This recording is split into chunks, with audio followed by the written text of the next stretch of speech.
Live from the lab. You got to have a concept. You have a great concept. You guys are doing it, man, and it's an honor for me to just be, a small rock, man, in your mountain. I'm gonna pop a top in your honor. Mr. Doc Walker blessed us with his presence and knowledge.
Welcome to Sports on the Hill podcast.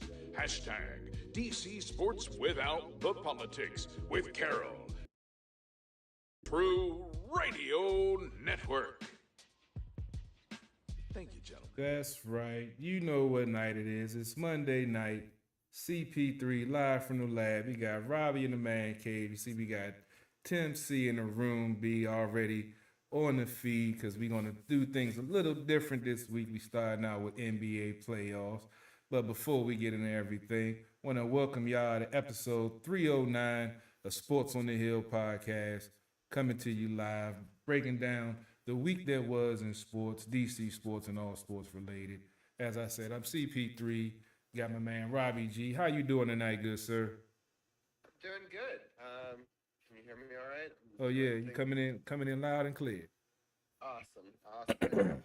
Real quick, we're live on Twitch. We're on Carol's page as well. We'll go live on the show page in just a second when we start the actual show and recording. We're starting a little new thing where Carol and I can banter for a moment or two, have a breather, and then start the show instead of it being like a rush because we're streaming on 3 platforms at once, and it becomes a lot. But I appreciate everyone for tuning in. Let me get the Facebook going right now, and then we can start the show. But I'm happy that we are all here today. We got a lot of great sports to talk about. All right, so we're going to do 5 seconds of pause, and we're going to then start the show.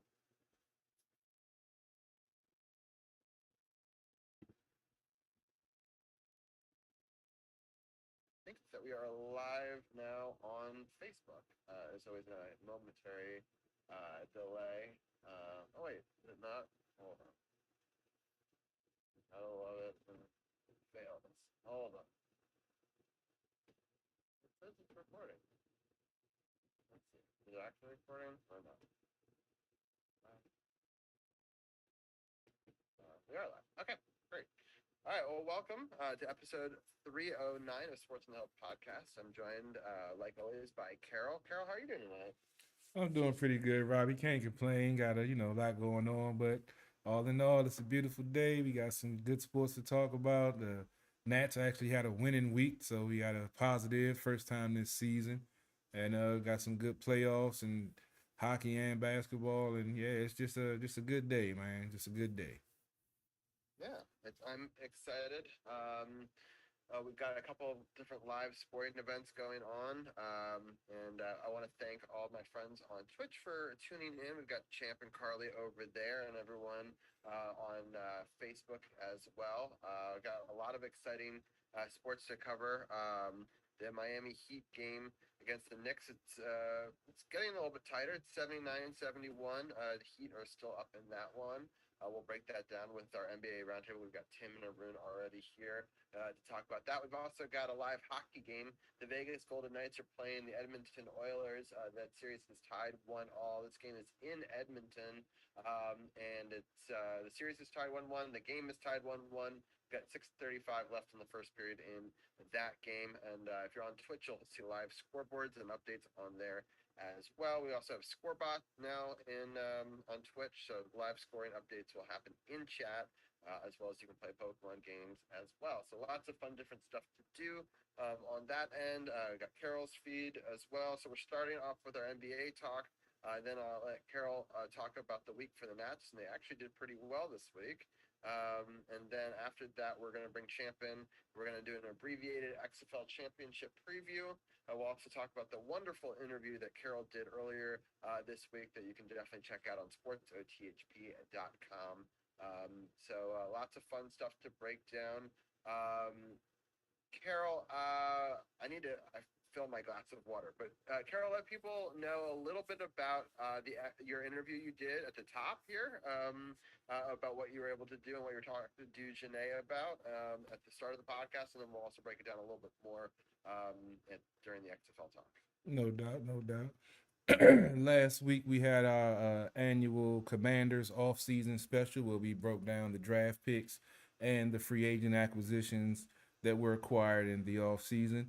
And we had a special guest, the XFL Coach of the Year, DC Defenders head coach, XFL North champion, DC Defenders. I keep on forgetting to add that part. Had Coach Reggie Barlow on for a quick 10-15 minute interview, just to get some insight on the DC Defenders and the upcoming matchup versus the Arlington Renegade this Sunday, coming to you live on ESPN around 8. And we laid the groundwork to, have another interview to delve deeper into his career, going back to his playing days, him getting a Super Bowl championship back with the 2002 Tampa Bay Buccaneers, and his coaching career, the impressive work that he did with Virginia State and Alabama State, and then being a XFL head coach and general manager of the best team in the league, looking to solidify that by winning the championship this Sunday. And that's a huge feather in his cap to accomplish that if that's what gets done this Sunday. And we definitely will have him back on for a more depth interview, breaking down everything DC Defenders related. That's awesome. It was a great interview. The 15 minutes goes by super fast. Again, you can catch it. It's on the audio podcast on our website, sports.thp.com. We also have Carol's video up there. And then Carol did a great cut down where he chopped it up just to that smaller segment on his Instagram page. And if you want his social media links, you can catch all of those, either on our website under our Team Sports OTHP link or on the social media link. And look like I've frozen up on my end, Robbie, son of a bitch. Did your feed end? Nah, I look like I'm frozen on all of my feeds, though. I'm trying to see if I can fix it, but right about now, it's not looking good. Might have to restart mine. There we go. There we go. Okay, I had to close something real quick. So, yeah, we good to go. Froze up for a little while, but we're back good to go. Sounds good. Yeah, the XFL Championship is on a Saturday night, so that'll be Sunday night. No, it's Saturday. I thought it was Sunday. Nah, they did something that the NFL is stupid to do, and they actually, NFL's always like Sunday. No, it's championships on Saturday for sure. I remember seeing it at the beginning of the year, and I was like, that's brilliant. Saturday, no. Oh man, I have to rush home because I'll be at the Nats game Saturday. Yeah, for sure. I'll get you the exact time right now, but I remember thinking that, man, that's smart. I know that everyone loves Super Bowl Sunday, but like, isn't it better to do it on Saturday and then you can chill out afterwards? Because I think so. But yeah, hold on. Top of the Seymour XFL Championship Saturday 8 p.m. ABC. So it's 7. 8 p.m. Oh, 8. Okay, I should be able to make it back home by then. Hopefully, I'll set the DVR. Yeah, for sure. So the 9-1 Defenders, 4-6 Renegades. But I remind you, like when the Valor won the championship a couple years back, they were a team with very few wins that no one gave them any credit to, and they won the championship that year. So the Defenders need to not look over them, but we'll look into that at when the time comes. We've got our NBA roundtable with us. I'm going to introduce them real quick. We got Tim. How are you doing tonight, Tim? I'm doing great. Just watching this Knicks Heat game. It's getting pretty tight, so Yeah, should now, be a good now a finish. 4-point game. I kind of thought the game was Yeah. over when I did like an Instagram preview before. And then, well, they just drained a 3, it seems, to go up by 7. Yeah, the Heat keep a little distance every time it gets really close. Yeah, but it's a good game, and so we'll definitely break this one down in all the series. We've got our stats guy, Arun, joining us as well. How are you doing tonight, Arun?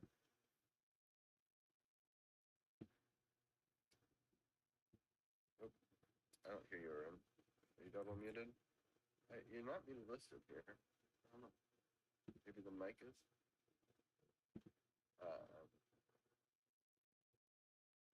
So I'm not the only one having some technical difficulties. He's like frozen in the dog pile. I see him. Can you hear me now? There there we we go. go. There goes a room. Yeah. So yeah, I'm doing well. I did like a long run prior to the stuff. Hopefully, it'll sound. Yeah, your volume is still a little bit low, Arun, so I'm not sure if it's further away from you from normal or if the mic just needs to be turned up. But yeah, let's go break down these series real fast.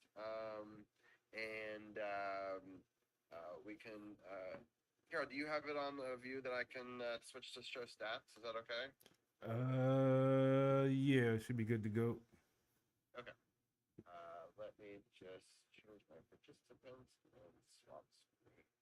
Make this my co-host. And here and here's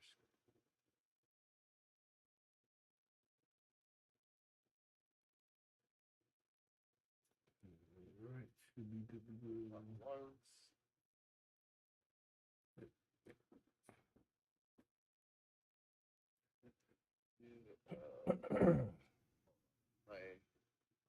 That might be a froze. 1 second, let me fix that.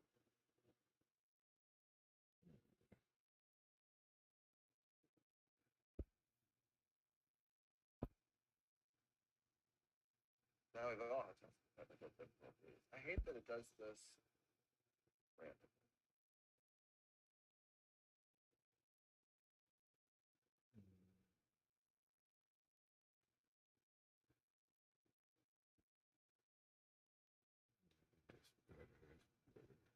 That's a cool way to.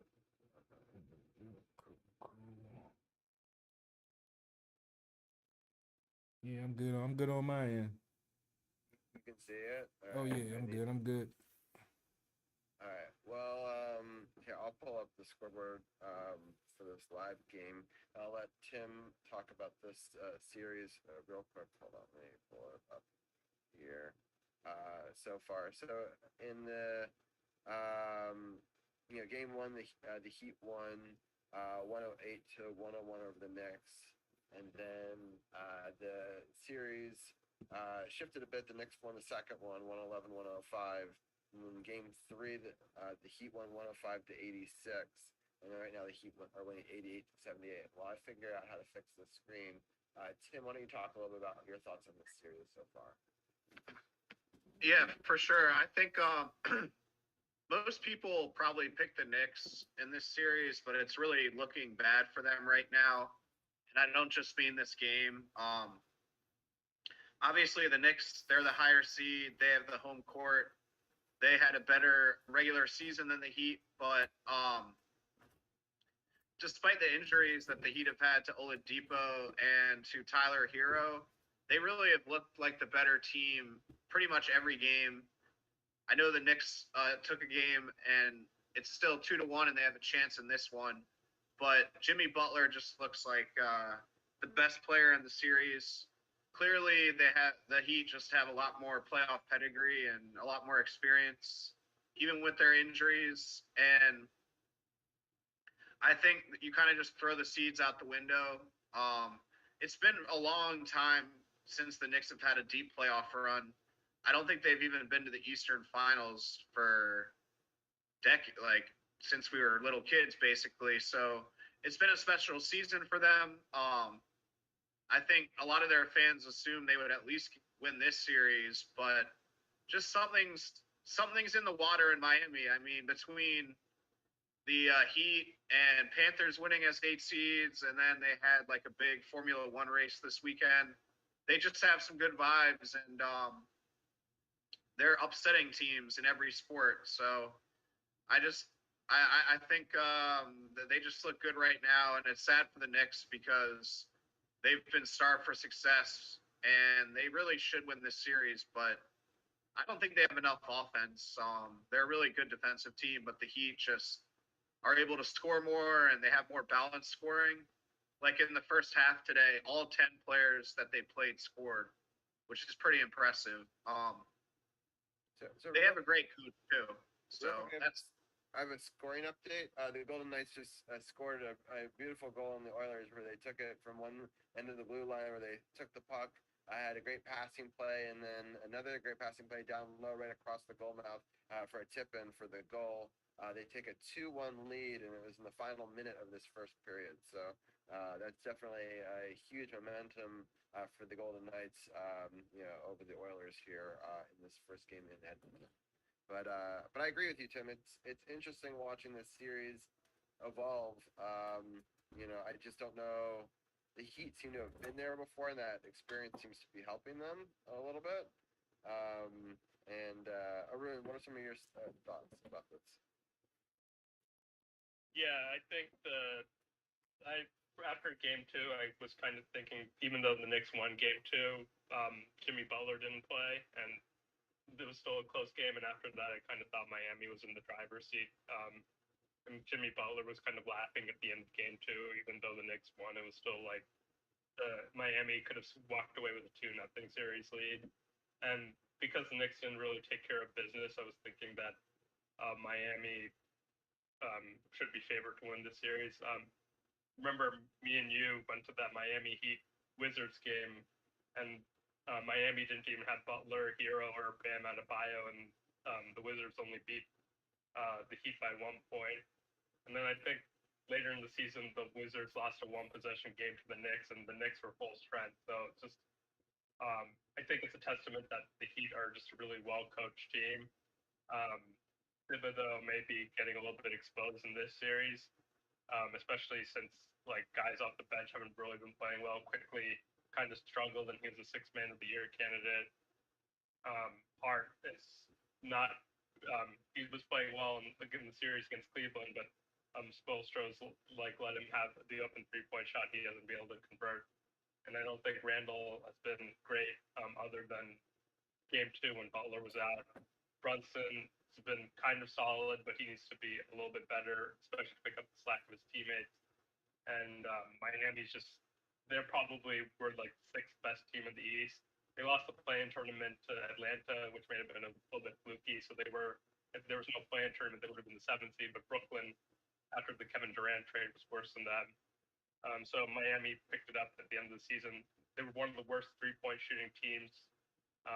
But in the playoffs so far, they're shooting 48% from 3-point range. So I don't think the Knicks are going to win this series. Things can change, but I think Miami should be favored to win going forward. Yeah. Miami, as Tim was talking about earlier, keeps on pulling away. So there's 11:39 left in the fourth quarter here. Miami has a 90-81 lead, but still within striking distance. This obviously is a huge and pivotal game in the sense that going up 3-1 would be very different, obviously, than going back 2-2. So the Knicks really need to find a way if they want to steal back home court to dig deep. Now they're down 10 points. There's another free throw, but we'll see how the Knicks do here with this possession. They pull it back out. They try to drive it in, kick it out again for the shot, and it's no good, and it's a rebound. So it's tough going so far. But let's talk about some of these other series real fast. We'll talk about the other. Well, let's talk about the other one on the eastern side first. I think that's probably the easier way to do it. The 76ers won game one, 119-115. Then the Celtics came back and just dominated game two, 121-87. And in game three, Boston took the lead in the series again, up 114 to 102. That was on Friday. But then the 76ers in overtime just barely beat the Celtics by 1 point, 116 to 115 to tie the series at 2. Tim, I'll start with you. What are some of your thoughts on this series?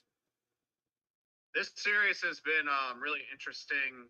Just a lot of close games, especially yesterday and game one were really exciting. I think the Celtics are a better team, and they'll probably win this series in 7, is my prediction. But the X factor really is James Harden for the 76ers, because in game one and game four, he was great, and the 76ers were barely able to win, but he was really clutch at the end. And games 2 and 3, he was pretty terrible. Didn't score enough, missed a lot of shots, very inefficient.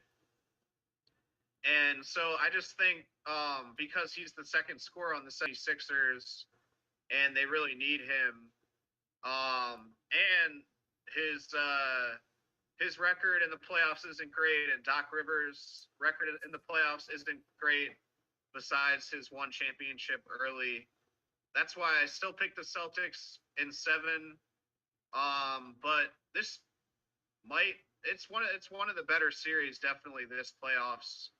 And on the Boston side, they really should have won yesterday. They kind of choked, despite they were losing most of the game, but they took a pretty commanding lead in the fourth quarter and just kind of choked it in regulation and overtime. So, but I do think, like I said, they're the better team. They have Tatum, Brown, a really balanced team, good bench, good for, their coaches. I think getting better, even though he's new. But yeah, just I'm really excited for the end of this series. But again, I just think the Celtics are slightly better. Yeah. Arun, what are some of your thoughts? Is there a game that you want to go more in depth and I can pull up stats for? Probably just the last game.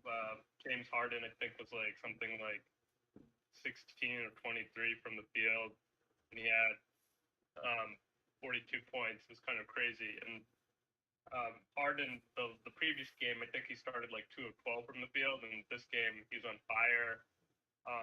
And as Tim alluded to, they were winning for most of the game, and then the Celtics made a run, and they had, I think, like a 5-point lead with 2 minutes remaining.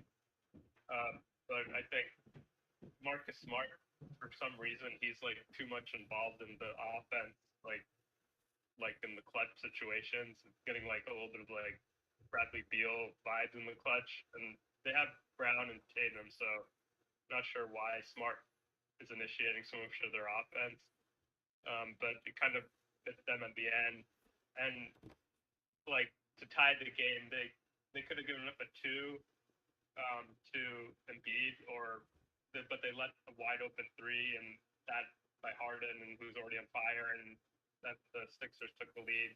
Celtics didn't call timeout, and then the Celtics actually kind of ran their offense late, and Tatum got to the rim and passed it out to Smart, and he hit the 3 that would have won the game, but the Celtics ran out of time. So just some bad late execution. The 2 close games the Celtics have lost, but the other 2 games Celtics have blown them out. So I think the Celtics are the favorites. I'm leaning more Celtics in 6, but anything is possible. Harden plays like this, but I think the Celtics, like game 2, they'll probably respond with a much better effort, and I think they'll win game 5, and I think they have a good chance to close it on the road in game 6 in Philadelphia. Yeah, makes sense.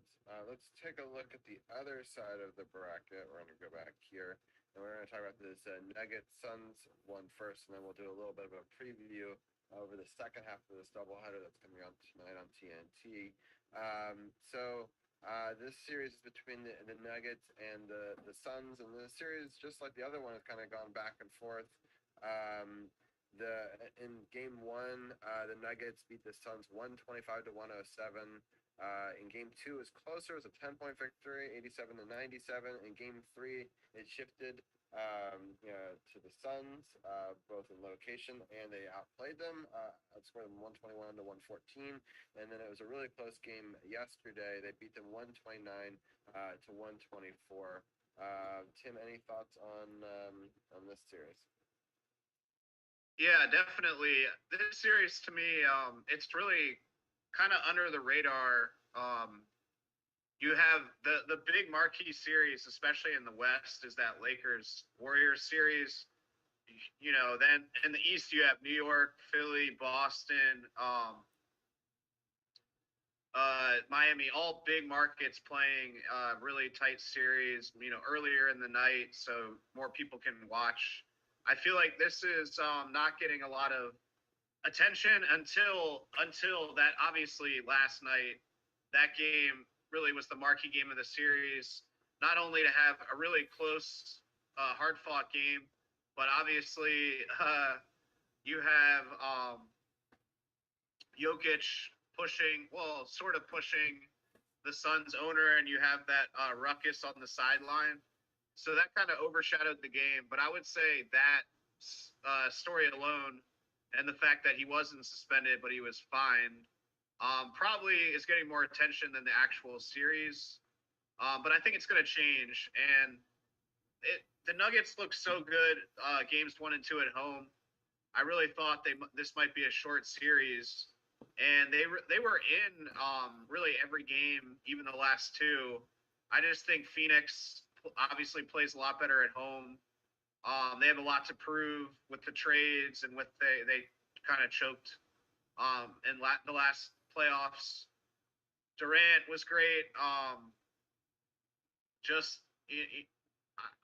it's really hard to predict this series now. I'm leaning Suns now, probably in 7. I think partially because the Nuggets, as a franchise, have never even been to the NBA Finals. I think despite being the 1 seed, they're like the most overlooked 1 seed ever, and I just don't really like them in a big game against Booker and Durant, even if it is in Denver. So that's my prediction now. But yeah, I mean, just the push or the non-push is kind of like the big story right now. Right. Did he get ejected or just a single technical? Single technical and nothing else during the game. I think that's the right call, though. I've watched the replays of it, and I don't see like he got mad because he got touched first, and he brushed him aside. He didn't punch him. You know what I mean? Like he just pushed him out of from touching him. It's funny because as we're talking, yeah, about one arm too. It's not like violent. And the owner said, you know, don't suspend him. Oh, okay, I didn't know that's what the owner said. That's good. I think that's the right thing for the owner to say. And so it's just funny because as we were saying that, a Knicks player just went diving out of bounds into the crowd and just like slammed onto some poor woman sitting courtside. It's definitely the danger of sitting courtside because there's no glass in basketball. So, but yeah, anyway, so I just thought it was kind of funny as we were talking about that happened. The game is pretty close. It's still 87-95. The Knicks just actually stole the ball. They're going up the court and they score. And they cut it to a 6-point lead with 7:34 left in the fourth. So there's still a possibility for a comeback here. Arun, any thoughts on this series? Yeah, kind of like I had similar thoughts with him, just like approaching at game 3. That like I thought it was going to be a shorter series, just based on how the first 2 games turned out, and Chris Paul got injured in the middle of game 2, and really felt like the Suns were like really short depth wise, but they managed to pull it together at home. Shamit, I think he had like 19 points or something in game 4. In game 3, Durant and Booker had a combined 86 points, and the record for 2 players in the playoffs is 88 points. That was a big reason why they won game 3. Game 4, I think they had like 82 or something, maybe like something pretty high, but if they play well, obviously they have a really good chance, and they were running a really fast-paced offense, and it seems like they're playing most of the game, and they seem to make up a lot of ground when Jokic takes his breather in the second quarter and the fourth quarter. I have a feeling this series is going to go 7 games. I think Denver plays better with their back against the wall, so it wouldn't really surprise me if they lost game 5 at home, but then they managed to pull out game 6. And I think because of their home court advantage, I think Denver has a slight edge. And they are a bad road team anyways. They are below 500 on the road. So it does make sense that they lost 2 games at Phoenix. But it was a little bit disheartening that they didn't really slow down one of Durant or Booker. And even in game 2, Durant just missed wide open shots, I felt like. They need to do a better job defensively. They have KCP from last year's Wizards team, who's a good defensive player, and some guys off the bench like Shannon Brown. So I think it's probably going to go 7 games. Yeah. All right. Let's get, just for timing purposes, let's get into this last series. So this game is actually the 10 o'clock game tonight between the Warriors and the Lakers, with the Lakers up 2-1 in this series.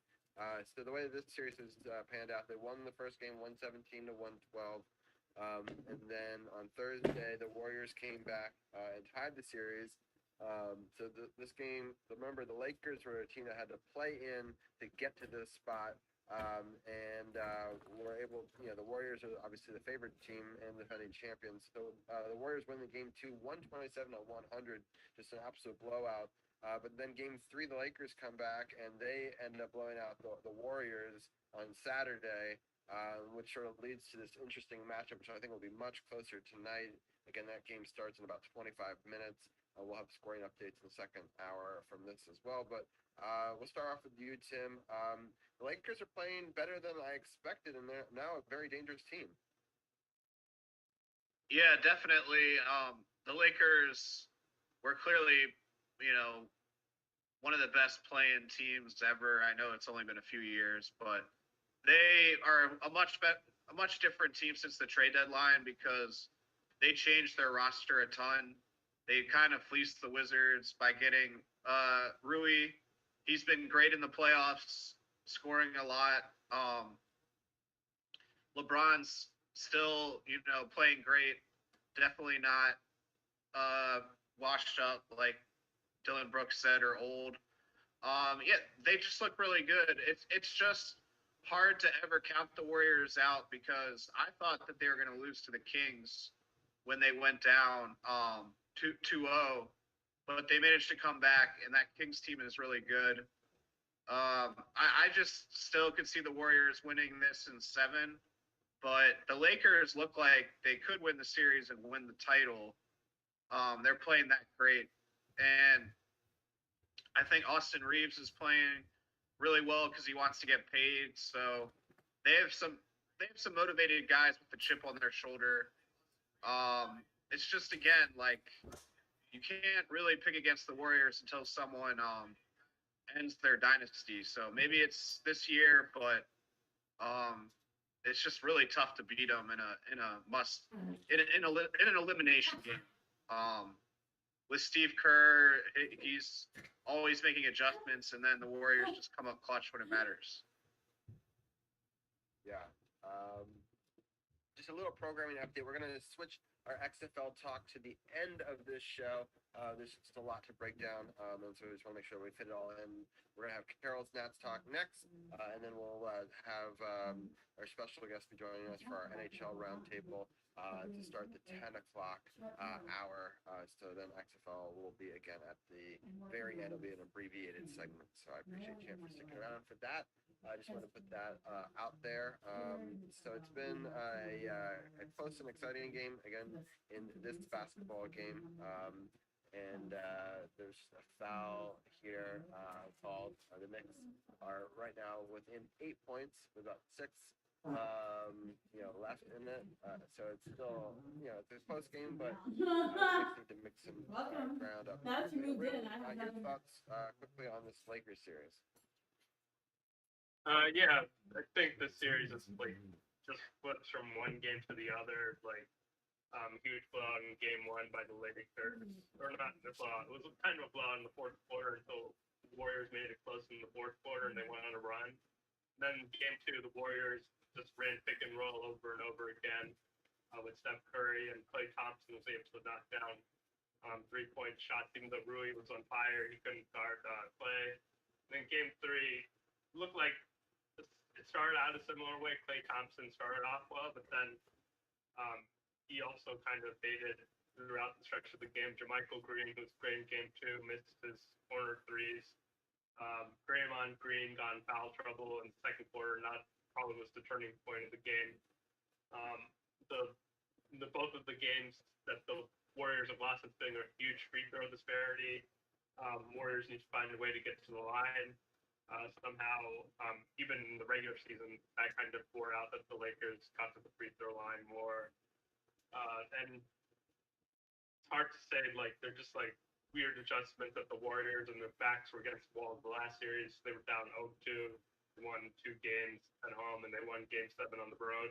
This feels like the Warriors will throw everything. I'd probably lean Warriors in Game 4, but I, they need to win consecutive games, obviously, if they want to win this series. And the Lakers, along with the Miami Heat, have been the play-in teams probably of like the best 2 play-in teams ever, and they might meet in the NBA Finals at this rate. Yeah. Any final thoughts on this series before we take one last look at the current game, Tim?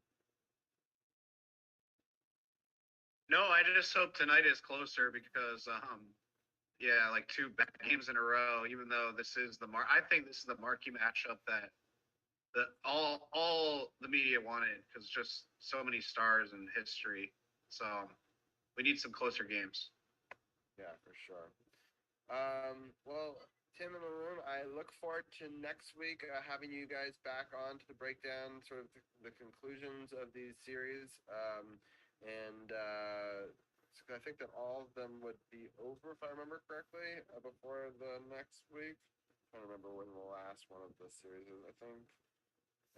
No, there could be a Game 7 between the Heat and the Knicks if it goes that far next Monday. So, and we're going to have, hopefully, Davey from the Sandwich Show joining the NBA Roundtable next week as he's going to give his thoughts being from LA and how the Lakers end up doing in this series as well. So we're having some Twitch guests join us for Hockey Talk this week, and we're going to have one join us for the basketball segment next week, hopefully.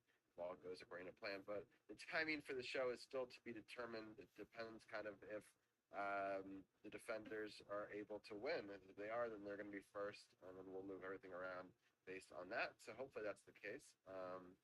But all right, Tim, any final things before we let you go?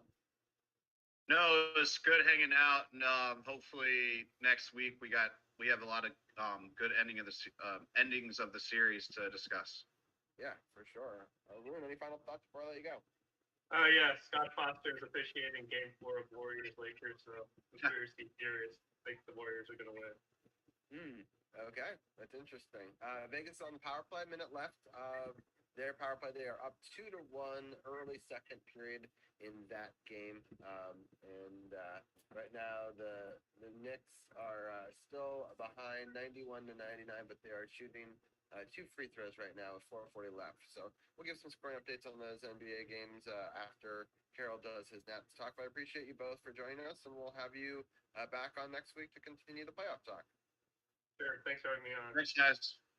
Have a good one. All right. Carroll, we're going to switch my graphic. Hold on. To the next talk. Send it over here. Baseball. This one and that one. Yes. All right, Carol. I'm gonna restock my water real fast, but you can break down the Nats week in the next 15 minutes, and I'll be joining you for the end of it with some scoring updates. All right, sounds good. Sounds good. Last week, the Nats actually had a winning week for the first time this season. They won 4, lost 3, had 7 games last week. Won 3 out of 4 versus the Cubs, and ended up losing 2 out of 3 to the Diamondbacks. Should have won at least 2 out of 3, but we'll get in that more into the breakdown. The last 10 games, they split 5-5. They're currently sitting 14-20. They're just about to start the first pitch. They're at San Francisco for a 3-game set, and then they have a 3-game set versus the Mets, as I mentioned earlier. I'll be at that game on Saturday, the full 5 start, checking it out. Probably go live, check out some live baseball. Haven't been to a Nets game in a while, so tune in for that. But let's get into the week that was. As I said, a winning week. Had some good offense. Bullpen faltered a couple of times, but all in all, they were over 500, so it's a good week. Can't complain. Week started out a little slow with the 5-1 loss to the Cubs. Drew Smiley earned the victory. That put him at 3-1. He went 7 innings, giving up 6 hits, 1 run with 2 strikeouts and a walk and no walks. I'm sorry. Mackenzie Gore took the loss. That dropped him to 3-2. He went 4 innings, giving 7 hits, 4 runs with 4 strikeouts and 2 walks. The lone run was a solo home run by Lane Thomas in the bottom of the second, his first of the season. In the second game, the Nats got revenge by beating them 4-1. Hunter Harvey earned his first victory of the season. He went an inning in the third, giving up 1 hit, no runs with a strikeout and a walk. Keegan Thompson took the loss. That dropped him to 1-2. He went a third of an inning, giving up 4 hits, 3 runs with no walks or strikeouts. And Kyle Finnegan earned his 6th save of the season, going 1 inning, giving up 1 hit, no runs with a strikeout and no walks. The bottom of the third, Luis Garcia had an RBI single, making it 1-0. Bottom of the 7th, C.J. Abrams had an RBI single, making it 2-1. Andrew Call had a 2-run RBI double, making it 4-1, which was the final score, and that was in the bottom of the 7th also. The third game of the series was a 2-1 victory. Nats it was a tight game. The Nats played solid defense, and the bullpen stood up this game. Carl Edwards Jr. earned his first victory of the season. He went 1 inning, giving up no hits, no runs with a strikeout and a walk. Adbart Alonze, I hope I said that right, dropped the 1-1. He went 2/3 of an inning, giving up 3 hits, 1 run with no strikeouts and no walks. And Kyle Finnegan earned his 7th save of the season, going 1 inning, giving up 2 hits, no runs with no strikeouts or walks. At the bottom of the second, Dominic Smith had a ground out RBI, which made it 1-0. And in the bottom of the 7th, C.J. Abrams broke the tie with the RBI single, making it 2-1, which was the final score. And the fourth game of the series, the Nats was going for the win and found the way to win the game 4-3. Kyle Finnegan earned his first victory of the season. That puts him at 1-1. He went 1 inning, giving up 1 hit, no runs with 2 strikeouts and a walk. Brad Baumberger took the loss, dropped him to 0-1. He gave up 1 hit and 1 run. Bottom of the second, Lane Thomas had a 3-run home run. And in the bottom of the 9th, Alex Call had a solo home run walk-off to break the tie and win the game and the series for the Nationals, 3 out of 4 versus the Cubs. And then off to Arizona for a road trip against the Diamondbacks. And I must say I was impressed with Arizona because we've been watching Arizona flounder out there in the desert for years, making errors and striking out in position with runners in scoring position and chances to take the lead in the game, but never could get over that hump. 2 out of 3 of the games in this series, or all 3 games, they put up a good fight and won 2 out of 3 of those games. The first game was a 3-1 loss. Merrill Kelly earned his 3rd victory of the season. I put him at 500. He's 3-3 now. He went 7 innings, giving up 4 hits, 1 run with 10 strikeouts and 1 walk. Josiah Gray, once again, after 2 back-to-back wins with run support, once again, he's on the short end of the stick, only getting 1 run of run support, drops him to 2-5. He went 5 innings, giving up 7 hits, 3 runs, 6 strikeouts, and 2 walks. And Andrew Chafin, couldn't read my own handwriting, earned his 5th save of the season, going 1 inning, giving up no hits, no runs with 2 strikeouts and no walks. The top of the first, Luis Garcia had a solo home run, and that accounted for the lone offense of the Nats that game. The second game was a lot more entertaining. The Nats fought back, took the lead late, but the bullpen, unfortunately, I got to put this one on Kyle Finnegan. I'm still not sold on him as the closer, even though he has 7 saves. He yeah, they were able to come back from 4 down in the top of the 8th, put up 5 runs, and on one pitch, Finnegan gave up a solo home run, tying the game, and I believe it was 3 batters later, gave up the walk-off hit for the Nats to lose 8-7. Winner of the game for the Diamondbacks was Miguel Castro. His first win of the season. That puts him at 1-0. He went a third of an inning with a clean scorecard, no hits, runs, strikeouts, or walks.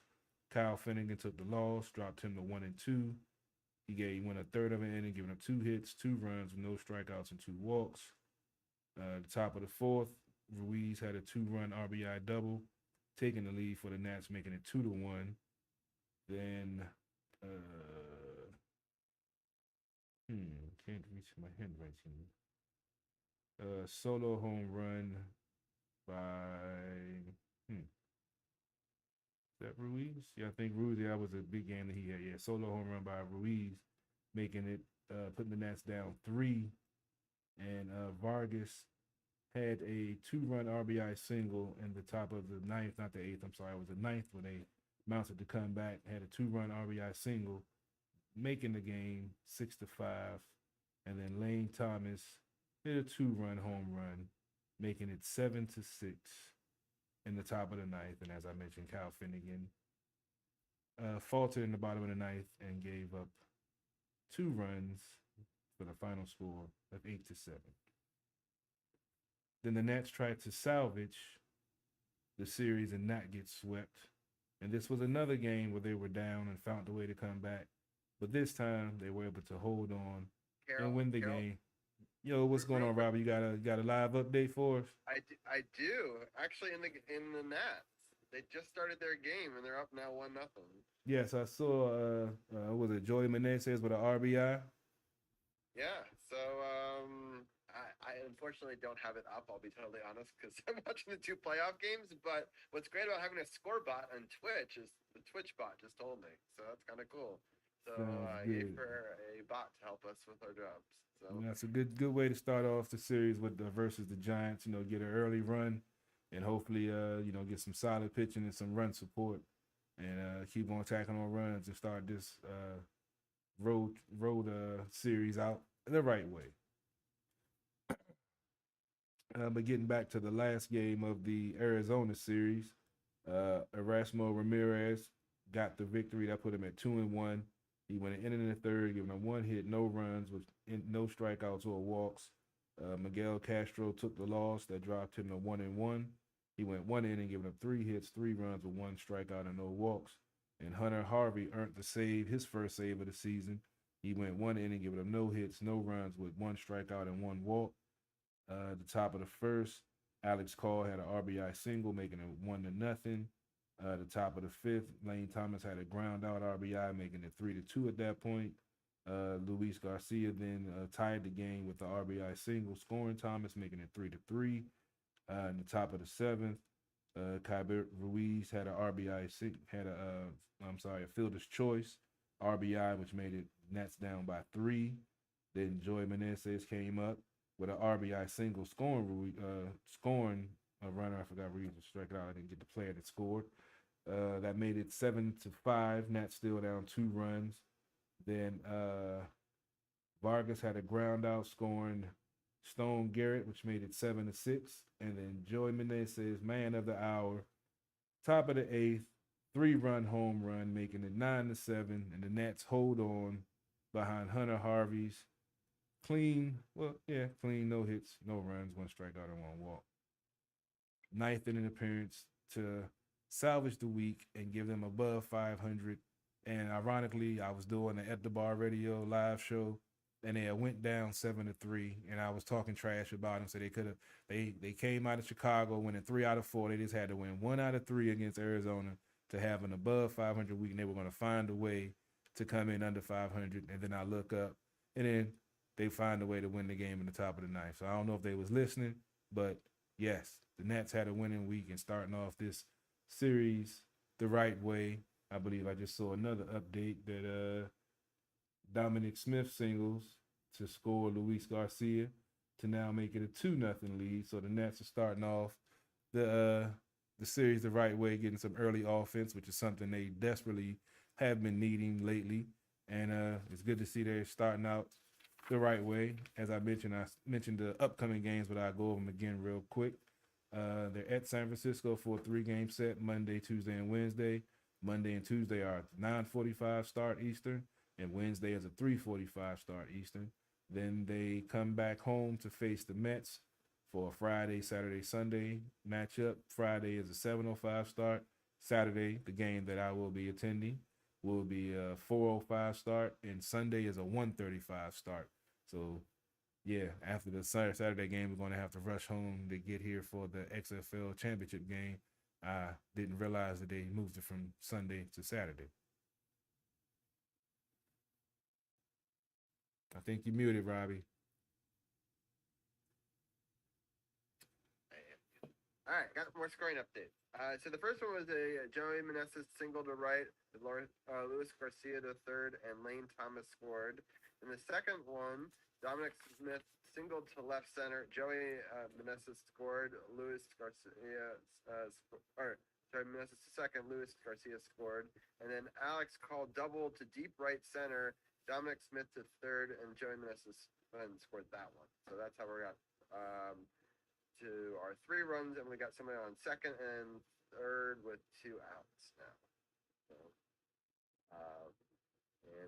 I wish that both these hockey games weren't so exciting, or I'd put that on. But I'm happy to see that we're up 3-0, and I appreciate the good early start to that game.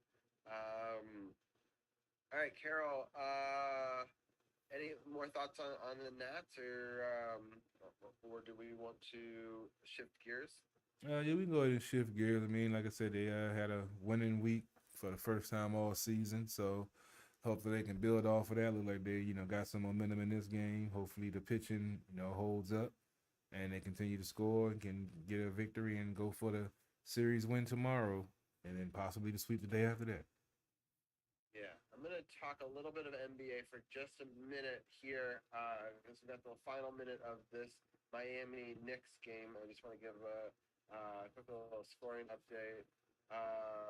Miami is up 109 to 101 over the Knicks.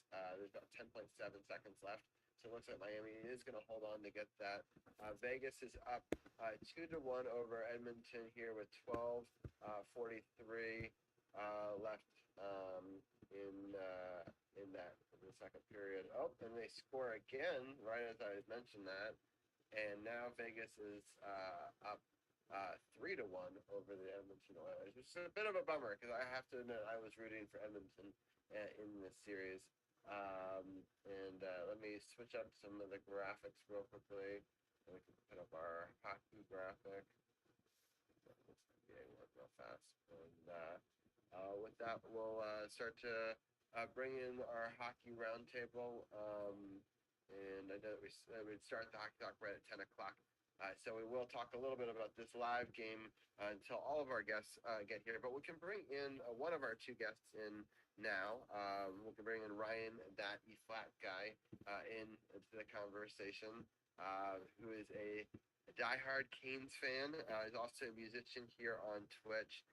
We've had him on before, and just as I said that, Josh is logging in as well. So whenever Josh is ready, he can come on as well. And it's sort of an interesting day to talk to both you guys. I watched some really exciting hockey yesterday. Of all places, it was on an airplane. So major shout out to Southwest for A, having a satellite TV on their airplane, but B, just being able to directly import it right into my iPad. And major shout outs to my children who were sitting next to me watching their iPads, and they were really good. I fed them literally for 3 hours straight while they were on their iPads, and they were great. And I was like, yes, no crying, best flight ever. And I get to watch some really great hockey and some very exciting games.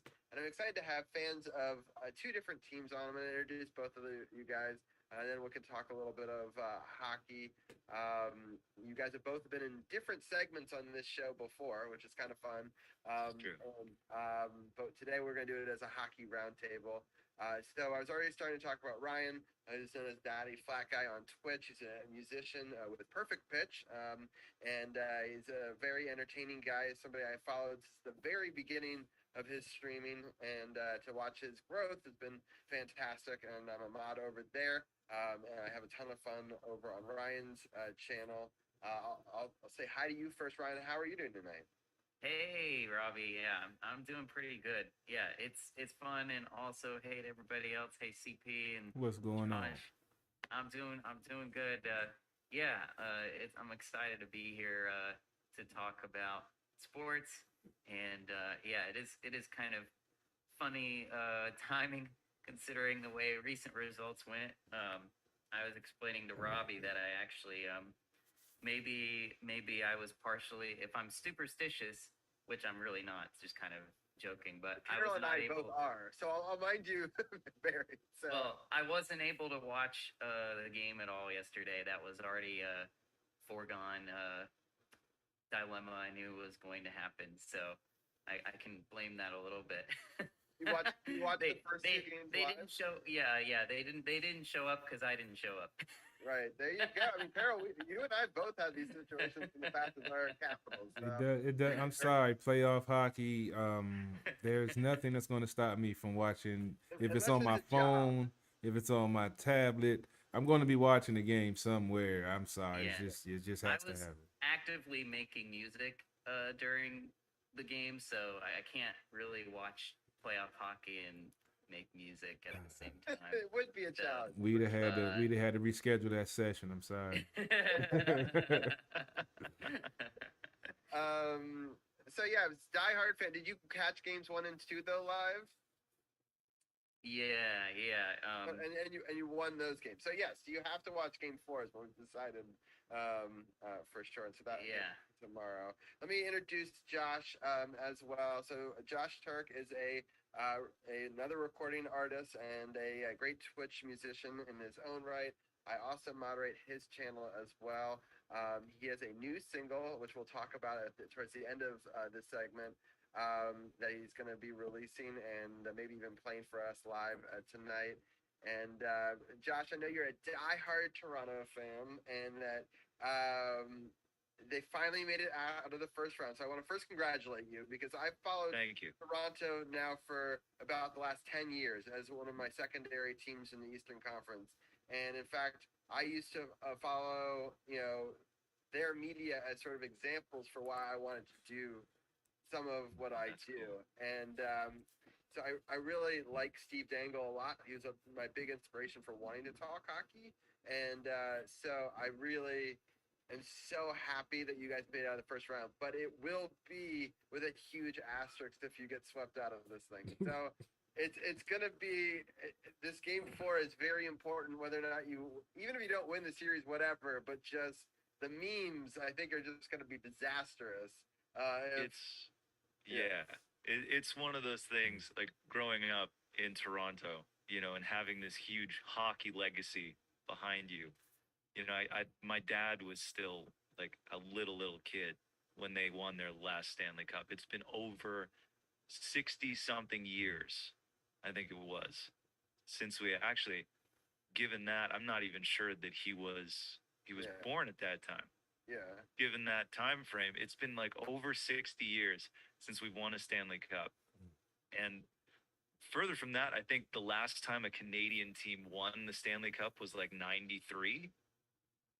Wow. So the fact that we made it out of the first round was amazing, especially considering like the first game or two that we played against Tampa, and that it was Tampa.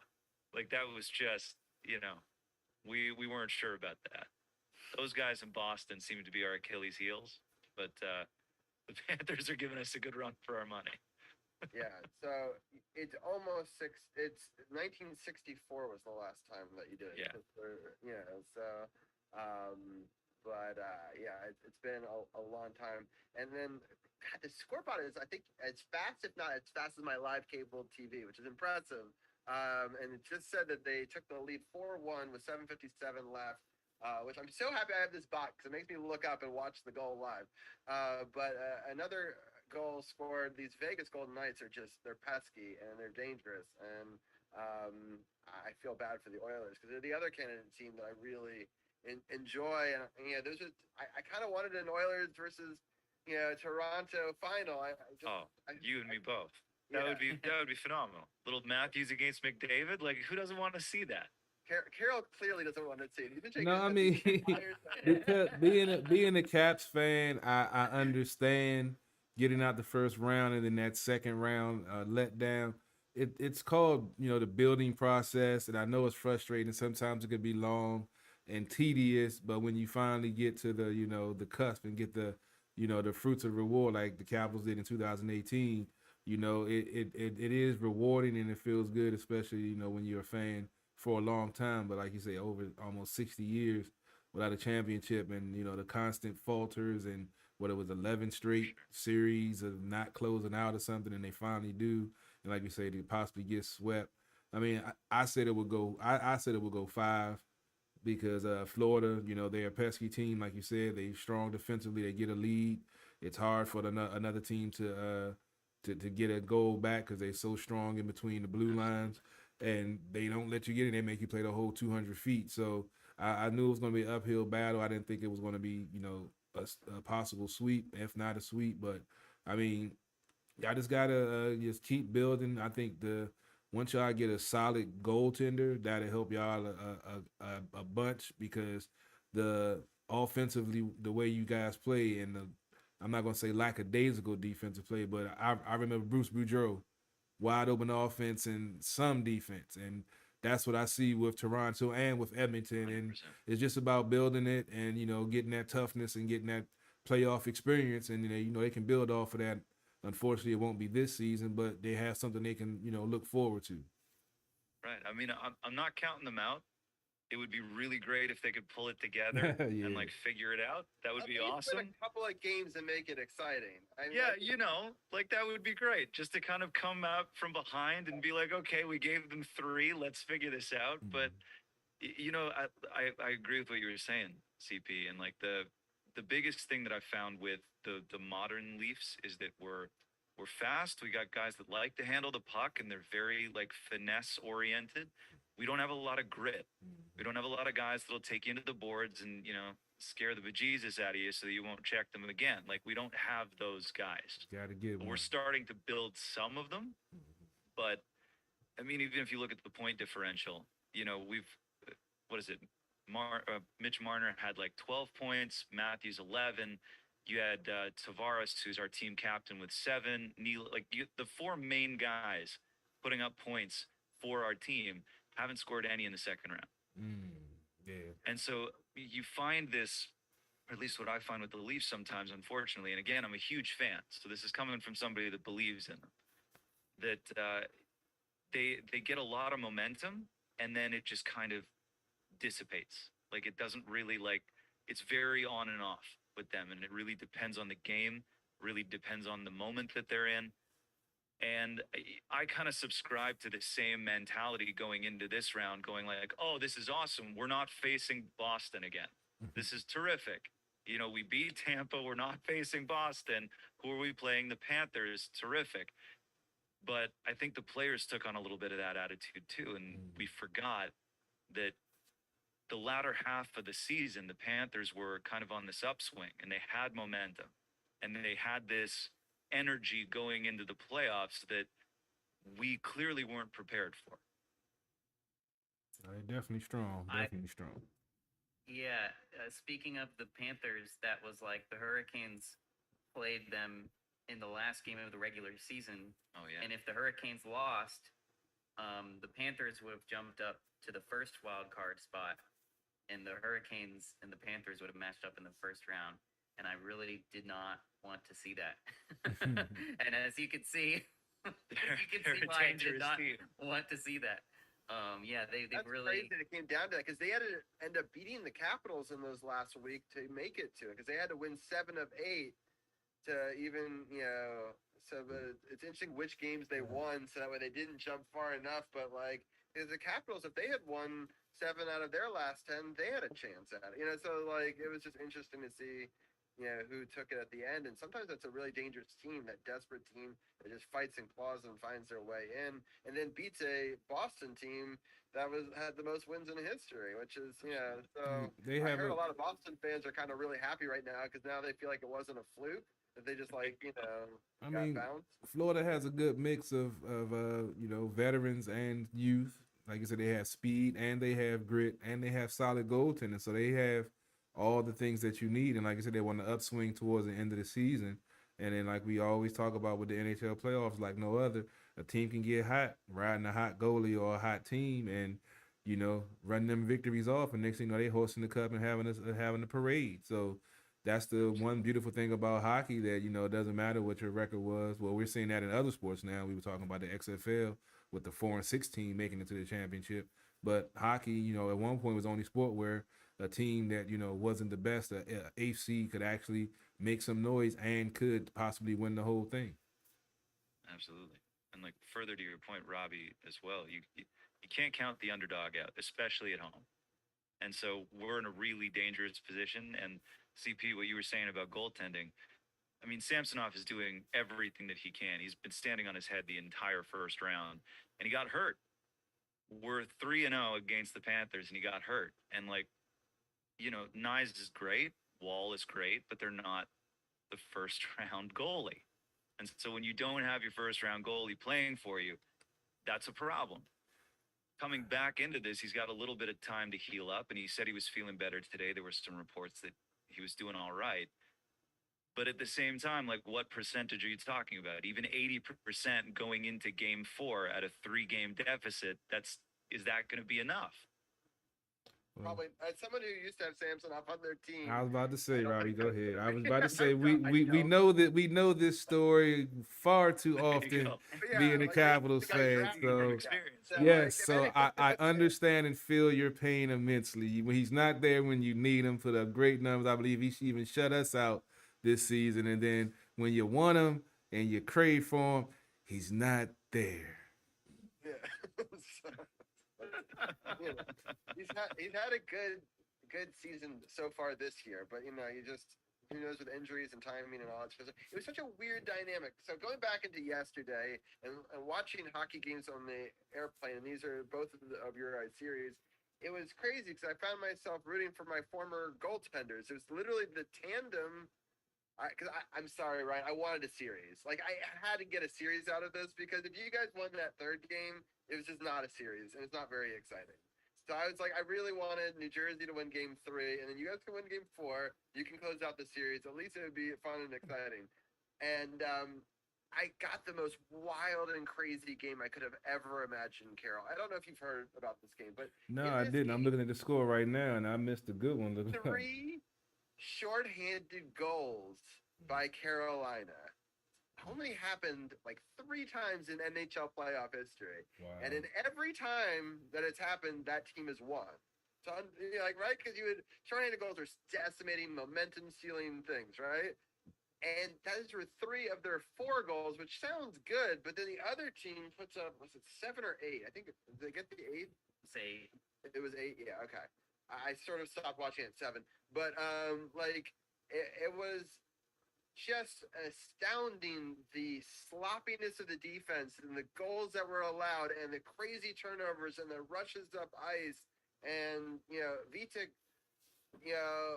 played an amazing game, but still 3 shorthanded. But all the shorthanded opportunities were not his fault. They were on like rushes. Yeah. They were created the other way, which there's nothing you can do about that as a goal. It's basically like a breakaway shot. And I think there was a penalty shot that was converted in this game as well. And I was trying not to scream. I'm on an airplane, right? I'm just listening in my headphones. I have my 2 little kids next to me. They're all calm. They're chilling. But I'm like, this is the craziest hockey game I've ever fucking watched, right? Like, it's a playoff game. Like, what am I watching here? And it was like, wow, what a game. So that was the first game. And then the second game was this really great back and forth game between, Toronto and Florida, where Toronto, for the second game in a row, took the lead early and sort of had control over the pace. But then Florida just kept on coming and coming and coming, and they're able to roll these lines, and they just seem like they're playing with house money and just lapping their way. And as that happens, Toronto gets more tight on the stick, and they start making little mistakes, and they're not playing their game. And it was a close game, back and forth, goes to overtime, and then an unfortunate play to sort of end the game there, but just it's so different because I think the Carolina game they just got crushed and they can put it behind them in a very different way that in that Toronto game it's just crushing because they know they'd have to be the fifth team in NHL history to come back from that kind of deficit, which is very rare. The league's been around over 100 years, so it's unlikely, but it's not impossible. I'm rooting for you, Josh. I really am. And so, Josh, I'll start with you real quickly. What are your thoughts on the series so far? You've been close and you've been up in a lot of these games. But what are your thoughts? Yeah, like I really think it comes down to the way that the Leafs tend to play, unfortunately. And like I'm saying this again as a huge Leafs fan, but watching them, if they get a lead early, it's very rare that they maintain that level of enthusiasm and that level of just complete and total commitment to the game. And so you find that these teams that they're playing against catch up, and then they've got to, level out that deficit, or they've got to get the next goal to make sure that it's not a tie game. They don't tend to keep their leads very often. Or like it's one of those either or situations. They're either playing incredibly well or they're not able to maintain that level of just drive that they had in whether it's the first period or wherever it is that they tend to turn those engines on. And again, like talking about defense, we've got a lot of really fast guys and a lot of guys that can handle the puck and don't mind passing.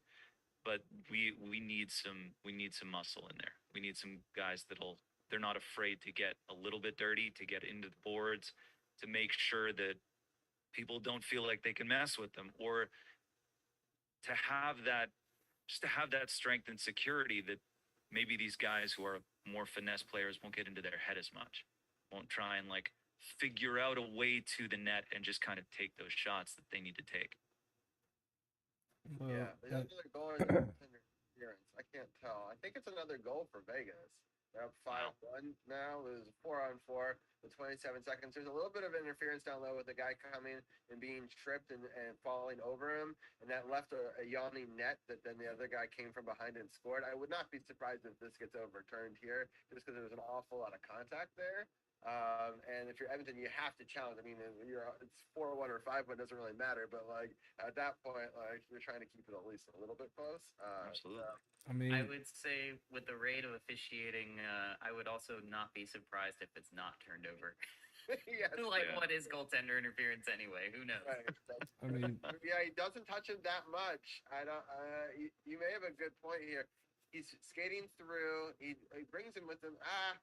I don't know. It's close. It's one of those, like, I could see it both ways. I wouldn't be shocked if they don't do it because it's not a lot of contact, but he did touch him coming through the crease, and he wasn't able to get up to make the save, So by the definition, should be, but we all know how that works. I mean, it's one of those, what's the weather like in Toronto situations?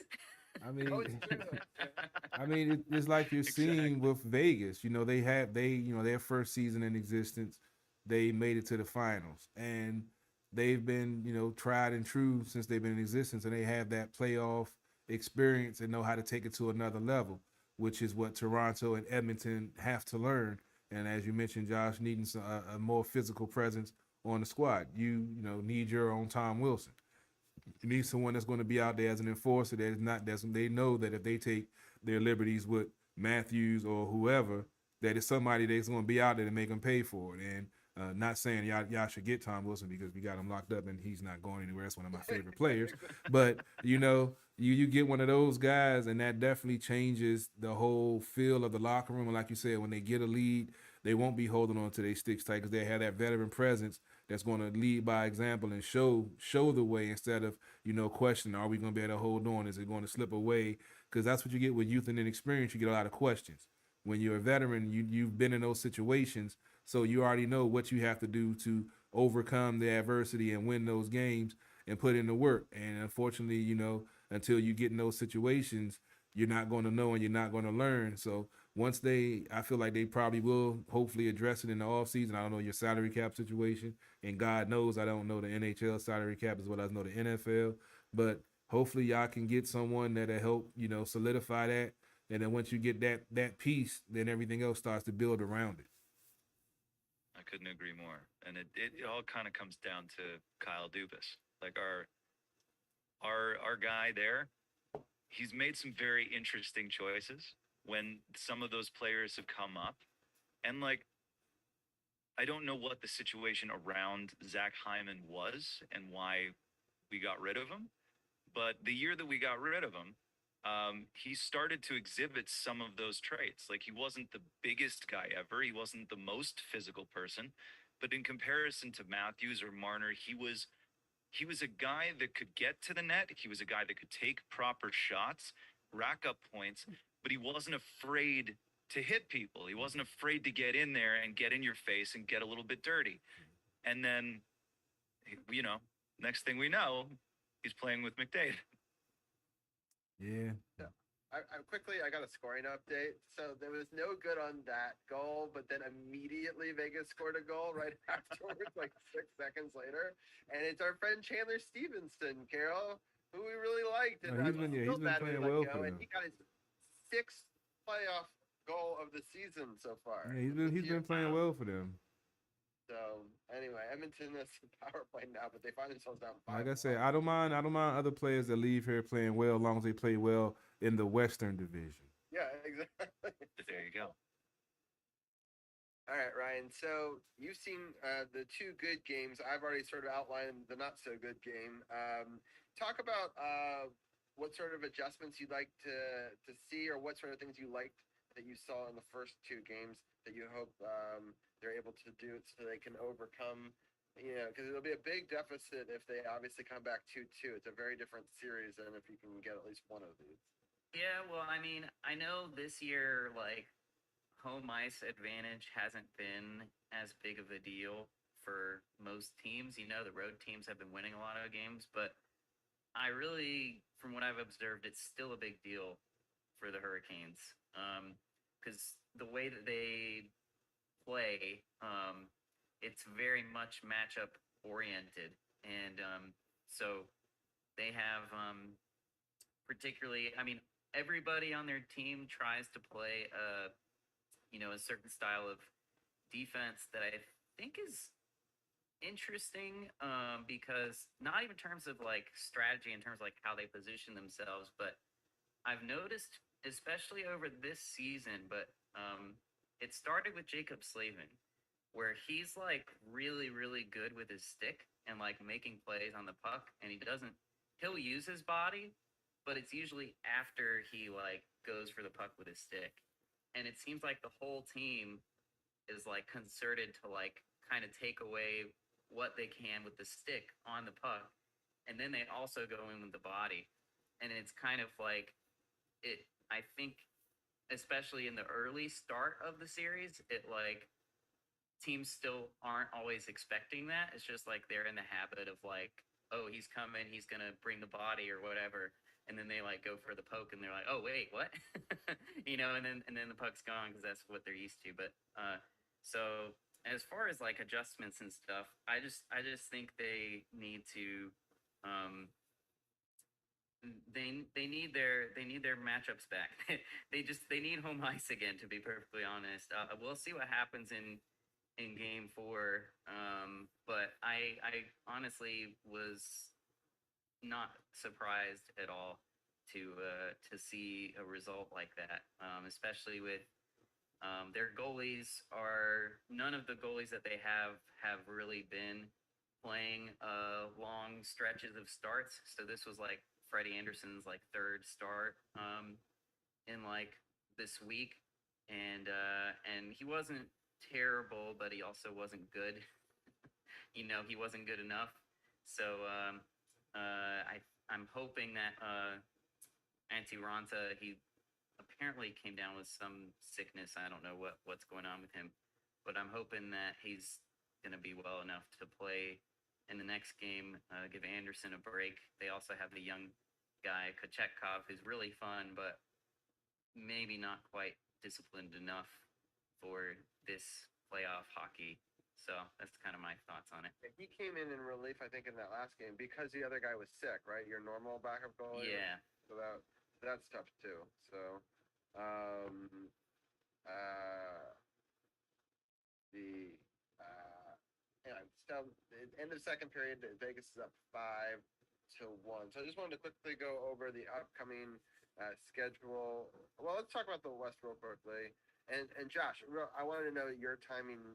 So if you're able to play this song, do you want to do that sooner as a little bit of a break, or do you want to do it at the end, or what's best for you? That's up to you guys. All right, Kara, do you have any feelings on it one way or another?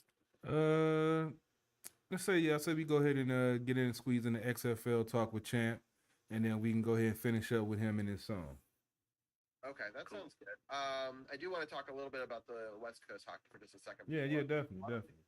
Yeah, so why don't we do the West Coast and then we'll just have you play it after. We'll do the quick XFL talk with Champ. And we're gonna do a little. You can hear about our championship team that we're promoting, hopefully. So, and if people are listening on Twitch, I had a two-part thing for my affiliate stream. One is if I got 550 follows, and if the defenders are able to win the championship. So that's a big part that they have to do. We're going to update all this merch on District of Champions merch right here. So we're going to make District of Champions 2.0 merch with all the teams, including the Valor and the Defenders on there as well. And we come up with a couple of different designs. I was going to come in with 4 or 5 different designs so people can, with their wallet, choose whatever one that they want to choose. And they can, whatever thing that they like. And so I will do an art stream on my last stream of the season, which will be the week before Memorial Day, for an hour, and then I might come up with some designs off screen as well and release those. So anyway, I just want to put that out there. So no pressure to the defenders, but if they want to do this merch drop, I do need them to be champions, or that doesn't really work with the motif. So they have an opportunity. They are the North champions, but I don't know if I want them to actually be the champions. So. For sure. All right, let's talk about some of the West Coast teams real fast, and then I do want to get Champ's thoughts in here as well. So the other side of the bracket, we've been talking about this Edmonton Vegas series. It's been close back and forth. Obviously the Oilers they lost their first game in Vegas 6-4, then they won 5-1 in a big game on Saturday, and then in this game they're now losing 5-1 going into the third. So it looks like. They're trying to get their home ice back, obviously. And it's been an interesting series. Carol, I'll start with you. What are your thoughts on this series, or if you have any thoughts on either of the other 2 series as well? I spoke about Edmonton, wanted to see how they were going to play with McDavid in the playoffs.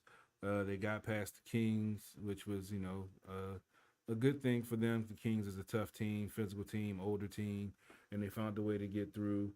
As I mentioned earlier with Vegas, with them, being an expansion team, expansion isn't the same thing as it was back in the day.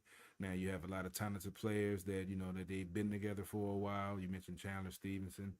He's been there for about 4 years now. So they have a good core. They have solid goaltending, and they're looking to get back to the finals to hopefully try to get their first cup. But I think this series is I think I said when we talked last week, I think I said it was going to go 6. I'm still going with 6 and still going with Vegas. Yeah, I think I'm going to go probably with Vegas as well. But Ryan, I don't know if you got a chance to watch any of this series, but it's been interesting. Do you have any thoughts on it? I've gotten to watch more of the first round between, with both Vegas against Winnipeg and Edmonton against the Kings. But I have gotten to see a little bit, and I still am kind of standing by what I originally thought when the playoffs start, where I think I thought it was going to be a collision between Edmonton and Vegas, and I think whoever advances is going to find their way to the Stanley Cup final. I think Vegas, for different reasons. I mean, Vegas is the most I think, complete team in terms of how they play in the playoffs. Edmonton, I don't see. I know Edinger has been pretty good in goal for Dallas, although he had a rough game last game. But I don't see the Kraken or Dallas getting past either of those teams. I don't know. It could happen. I'm not saying it can't, but that's just not what I believe is going to happen. You're cracking up. I gotta know. My dog is sleeping behind me, and let's just say he made some noise without waking up, and it kind of caught me off guard. And I'm trying to keep myself together, but that kind of changed the whole momentum of the show on my side. I'm just glad I didn't smell anything yet. Oh man. Yeah. Oh my god. I just saw the fifth goal again. The Golden Knights just look so dangerous. Anyway, but Josh, what are some of your thoughts on the series? I mean, again, being from Toronto, being a Canadian, I would love to see Edmonton, and furthermore from that, Toronto in the Stanley Cup Finals. But the Golden Knights just from the beginning of their being a team in Vegas, with the way that the draft went, they got a lot of really solid players. And like CP was saying, the talent there runs deep. And these guys, you have a lot of really good veteran players that know what they're doing. And further from that, know how to keep their heads in a playoff situation, know how to focus, know when to celebrate, and know when to get to work. And that's something that I'm not sure the younger teams like the Oilers or the untested teams, I should say, like the Oilers, have that same kind of experience, knowledge, and ability to hone in when they need to. It'll be really interesting to see what happens, but I think I'm probably leaning more along the sides of Golden Knights taking it, and like Ryan said, going all of the way. Yeah, they look like a really dangerous team, and you obviously know that they've been in the playoffs almost every season since the beginning. Yeah, and they've been building. They have that playoff experience. Even been in the finals, against us, and they were a tough team to crack. I know that we were able to win, a bunch in a row, Carol, but like Vegas wasn't like a pushover team either. I thought that the Caps had to play their best games to beat them with Fleury and stuff in that. Like they were a pretty dangerous team. Yeah, they were solid. They weren't a pushover. I mean, remember it was a 4-1 series for the Capitals, but they were definitely quality. The one game that they did get that controversial cross check on Reeves that they didn't call, I still remember that because I was pissed. But yeah, other than that, I mean, they're like I said, the expansion draft now is not like it used to be when the Capitals came into existence and took them 6 years to get a winning record or whatever. So I mean, to get positive wins and stuff like that. So now it's a whole different ball game, especially if you get the right coach that knows how to deal with the youth of the new guys and the veterans and of the older guys. It just makes it that much easier. Like who was it? Gerald Palat, who was in Vegas. I forgot where he went, but his next stop was in a similar spot, and he had some having success there also. So if you get the right coach in these situations, and especially with the expansion draft players, they have a chip on their shoulder because they're getting let go by a team to go to an expansion team, and then they have something to prove, not to just the league but to themselves. And when you get players in that mindset that's willing to do anything to prove the naysayers and to win at the same time, that's a dangerous combination. I actually have some breaking news about Gallant, which is kind of funny because he just got fired. So he got the Rangers Damn it. into the playoffs, did a good thing, and still, because they lost to the Devils, got axed. See, now I done lost some hockey IQ points that quick. Damn it. I mean, but don't you find that that's the case more often than not, though, is that like when a team isn't doing well, it's always easier to fire the coach than it is to fire anybody else, like on the hiring staff. I don't understand that move. I don't understand that move because that was his second season there. Yeah, and they got to the Eastern Conference Finals last year. Come on now, that's just New York being New York. Yeah, I mean, but it does seem to happen a lot. I mean, not just New York, but it just does seem to happen in a lot of places where, teams will give up on a coach. but I also do kind of understand, like you said, you kind of gave the answer with it's the easiest thing that you can do to make it change. It's easy to fire a coach, you know, but that doesn't mean it's the right change or something that's really going to help a lot. So I don't know. I mean, I don't know who New York's going to go after next, but somebody's going to go after this Gallant. year. He got them to playing, I thought, really good hockey. To be totally honest. Yeah. I mean, feel they like got to the another Eastern year Conference in his Finals last year. I'm like, really? This is almost equivalent to the Caps not re-signing Trotz after they won the Cup. Yeah. So yeah, I agree. So all right. Well, talk about expansion teams. Let's talk about the other one who's doing really well. Which it's kind of surprising a lot of people. Release the Kraken. Yeah. Yeah, this This is an interesting team. I don't know who had the Kraken being this good, but they went through a really tough first round, and now they're playing the number 2 team this in Dallas.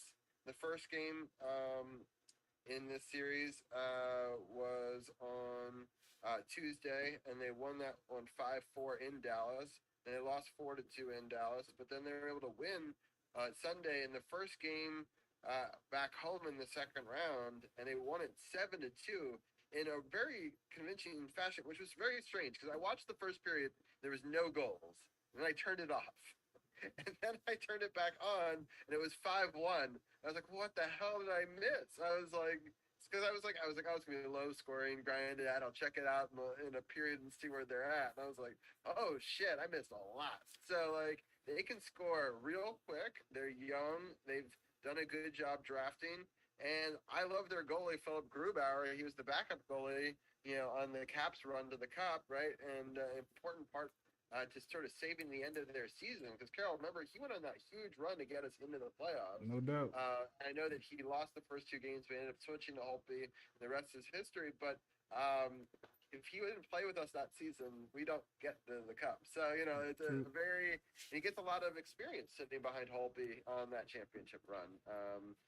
Seeing how that all goes down. So. I'm happy for him. It's weird that all of our former goaltenders are still in this thing, but anyway, it's tough that we. That's what happens when you have a wealth of one position. You can't keep them all, and unfortunately, they go elsewhere and play well. I'm trying to get the Commanders fans to realize that with our defensive line, you got 4 first-round picks, 5 actually. You're not going to be able to keep all of them. Some of them are going to go because you just can't afford to keep them. So it's a similar situation with the goalies. We had, an abundance. We had a great goalie coach in Mitch Korn, and now I have no comment. Definitely gone south. All right, I'll get Carol your thoughts on the Kraken first. What are your thoughts? They're starting to upset me because this is the only team that's messing up my predictions for this round. I've been correct on all the other 3 series. I did say that Dallas was going to win probably in 7, but I didn't have the Kraken being able to win in Dallas, especially game 1. But they're getting on my nerves because they're pesky. Like we just talked about Vegas expansion team. This is their second year or third year, second or third. Second, yeah. Because I know last year they were kind of up and down. They did beat the Capitals here, so we did get to see them. And these expansion teams, you can't count them out. They're not old expansion teams, and like we said, the longer you play, the more chance you give yourself to win. And as long as you keep go out there fighting, doing the little things, hustling, getting those pucks, get into the dirty areas. No matter what the talent level on your team is in the playoffs, it's all a level. And when you can do those things and do it effectively. We saw 2 teams. The Devils put up 8, and then they put up 7. Those are strong, strong statements in the playoffs. So the other team has to answer the bell. So they've definitely swung the momentum in their favor, and definitely have made it more of a series than most have expected, including me. I didn't expect them to go up this early. I figured it would be a dogfight and come down to game 7, but. Yeah, they definitely surprising me and getting on my nerves, but at least I didn't place the bet, so I'm all right. Yeah. I'm gonna go to you, Ryan, next. What are your thoughts on this series? Yeah, it's been fun. I mean, I always just enjoy seeing. I mean, especially from my perspective, I think Robbie knows I'm like a first generation hockey fan, so I got really into sports when I was like around like 8 or 9 years old, I guess, and that was like around the time. Well, I was a little bit older than that, but in 2002, the Hurricanes went on that first run to the Stanley Cup Finals and lost to the one of the greatest teams ever assembled, the Detroit Red Wings of 2002. They had like 3 lines of Hall of Famers on that team. It was insane. We lost to them in '98, right? So I mean, that Detroit team just ripped Oh through. my gosh! You know, what an incredible franchise for that extended run, because they swept 2 cups in a row in the late '90s, and then they come back just not that much later, and Yeah. I don't know.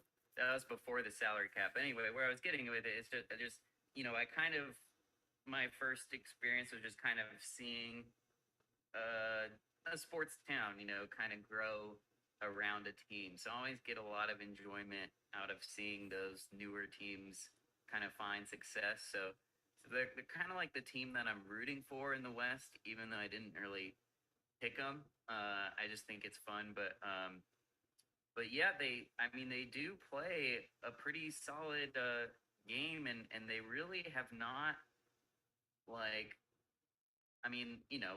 it's been up and down for every team in the playoffs, but they really have not fallen off. Like whenever they get hit, they find a way to hit back. They drafted in a very interesting way. They drafted a ton of defensive players. They went very calculated for defense, and people are like questioning, like, why are you doing that? Mhm. And that doesn't necessarily work the first year. It's not going to be the Vegas approach where they went more offense and they were able to, get a high scoring team and get to the finals in that first year. This other way takes time to develop. But if those defensive players start to mesh and start playing well year after year, that's really how championships are built, right? So you're seeing a lot of that in these games. The reason it was so high scoring is it's because of turnovers or forcing the issue and playing really good, solid defense. Because even in their losses, they're only giving up 3 or 4, which is usually a lot, but in this playoffs isn't that much. So, they've been playing solid defense throughout this series, and if they continue to do that, I definitely think they can win. Yeah, and a bit controversial here, but I am all for, in most situations, like calling and officiating like what it is that you see. Right. So I'm not upset with like more penalties and more penalty shots as long as they're the call that you look at the replay and you go, oh yeah, I see what they saw there. So I'm not really. I think it seems to be that way in this playoffs a little bit. Like there is a little bit more whistles. Have any of you guys felt that way, or is it about the same? I don't know. I definitely in the last couple of games that there were a lot of whistles, but there's also just a lot of stuff that needs to be cleaned up too. Like it's like I want to blame the officials, but there's also just a lot of sloppiness that I've seen, and it's been fun this year. It's weird because usually I'm rooting for the Caps when they're out of it. I'm devastated, don't care about hockey for a while, then maybe pick it up in the finals, right? So that's how my seasons go. But being able to watch series after series, not biased, rooting here and there for some teams just to make them interesting, but not like really like having my heavy heart, into it, where you get sucked and ripped out, which I totally get year after year. And it's been fun to watch, but I really do think there's just a ton of sloppiness, especially in that last Carolina game. I was like, holy moly, like they had to call all those because it was just infraction after infraction and just going the other way. So it's hard to know. I definitely think that goals are up, calls are up, everything is up, but it's been exciting. So I'm not like, I can't be like, ah, damn, like I really want them to, put away their whistle and get back to the 2-1 hockey. I don't know.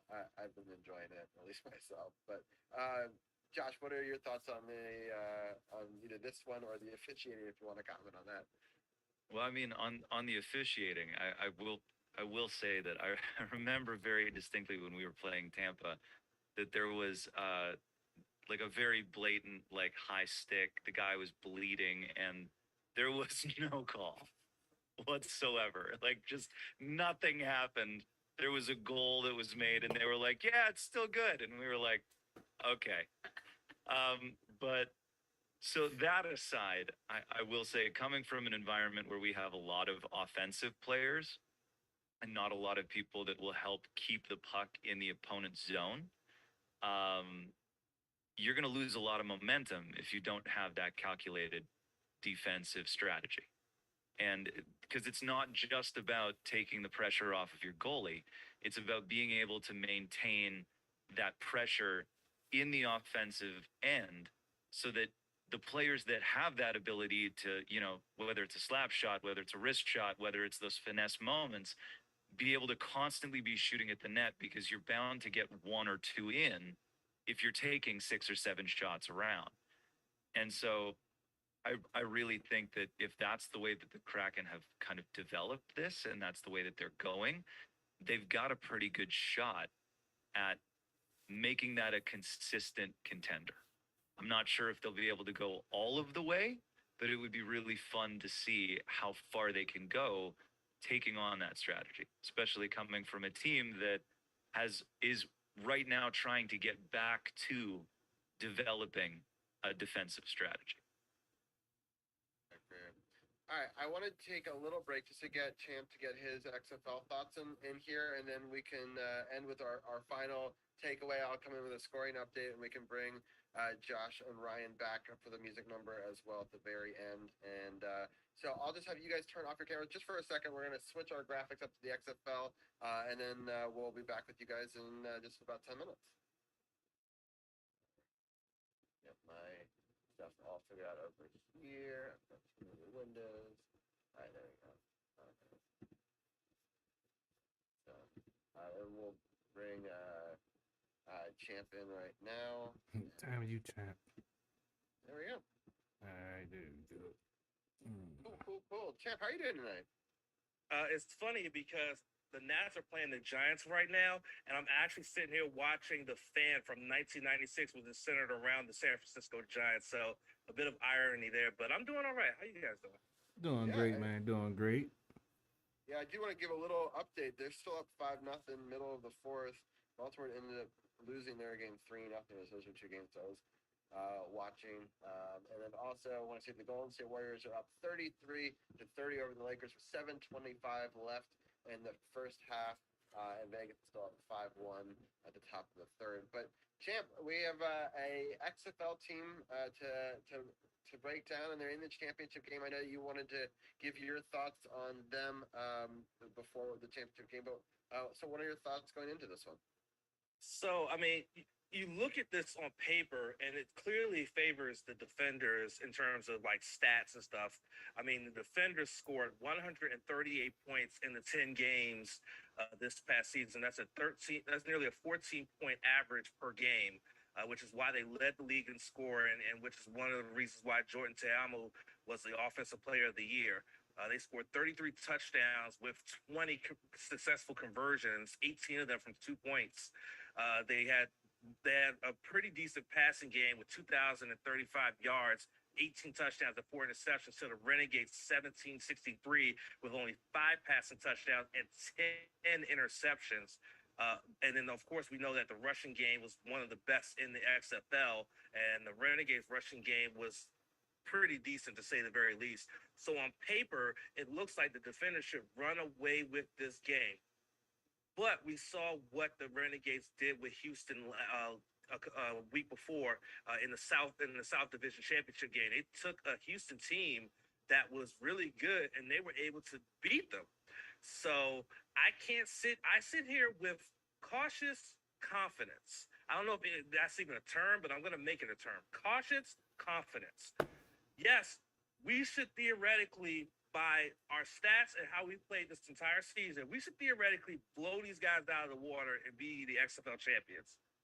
But that's not a guarantee, because clearly Arlington has gotten hot at the right time, and that's where it counts. Is you get hot at the right time, you can take any team you want. So I have cautious confidence that this team can beat Arlington, but it's going to be a very troublesome one. And it's crazy because there's the offensive line coach for Arlington actually already holds an XFL championship. He played offensive line for the Los Angeles Extreme, who are the only listed XFL champions in the history of this league.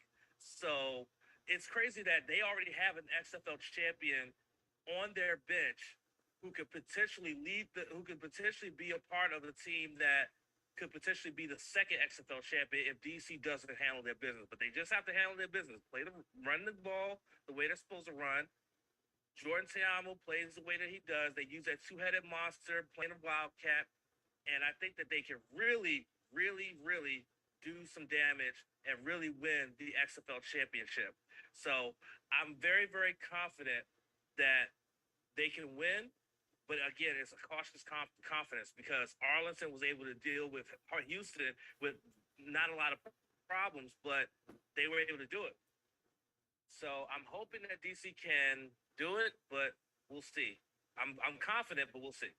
Carl, I want to get some of your thoughts on that. I know that for people who are tuning in late, we did have a wonderful interview with Carol and Dugenet. You can check it out on sportsothp.com. They got to interview the coach of this team going into the championship in 15 solid minutes, really asked a bunch of good questions, and it was a lot of fun. We talked about at the beginning of this podcast all the stuff that you talked about. But Carol, coming out of that interview, anything that you were able to glean and your thoughts going into the championship game? Yeah, like the coach mentioned, Arlington has a solid defensive front. They got two defensive tackles, one of them 6'5", 330. That's hard to move. I mentioned in week 9 when they played the Renegades, they were held without a rushing touchdown for only the second time in the season. And I believe with the way that they opened up the offense towards the end of the year with the passing game, I think that's going to play a key in this game because they're going to, like you say, try to stack up the box and stop the run. So we're going to have to, get the ball to some of the wideouts and tight ends to open things up so they can open the running game up and, do, like Champ said, handle their business because in every aspect of this game on paper favors the defenders, and as long as they go handle their business, which I feel they will, the coaches had them prepared all season. They practice hard, so they play hard. So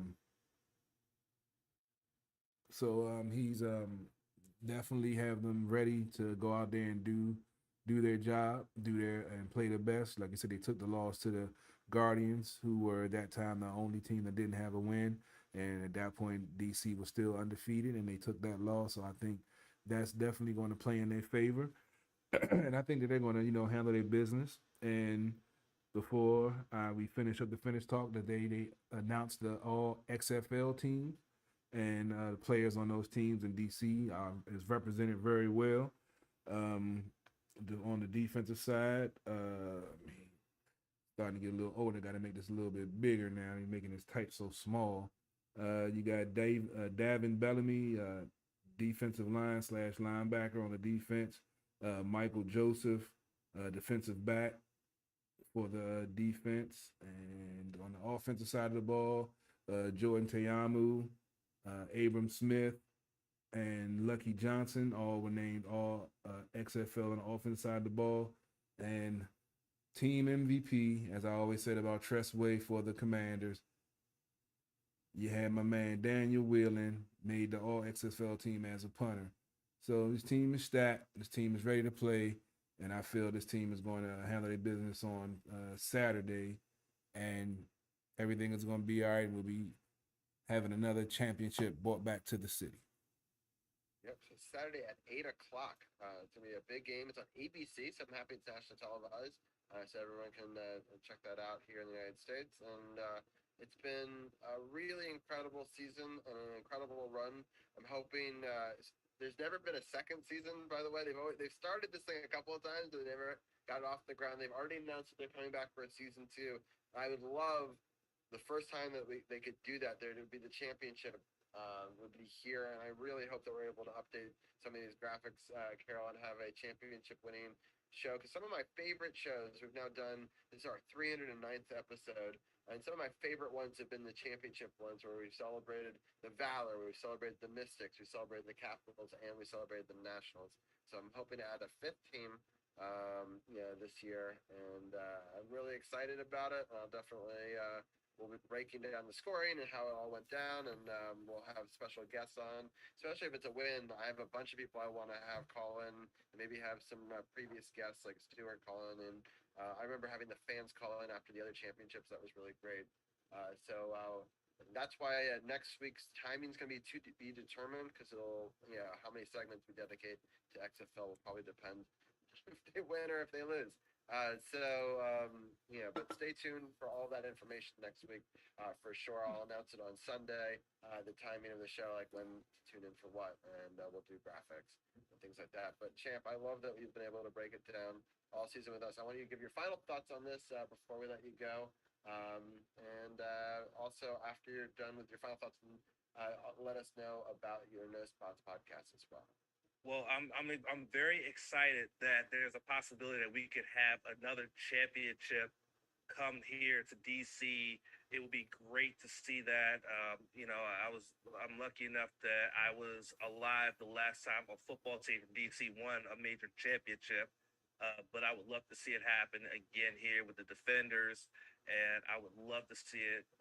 I think this football fan base in DC is yearning for a championship, so I think it will happen. They just got to handle business. So just let's handle business on Saturday night. Let's bring that championship home.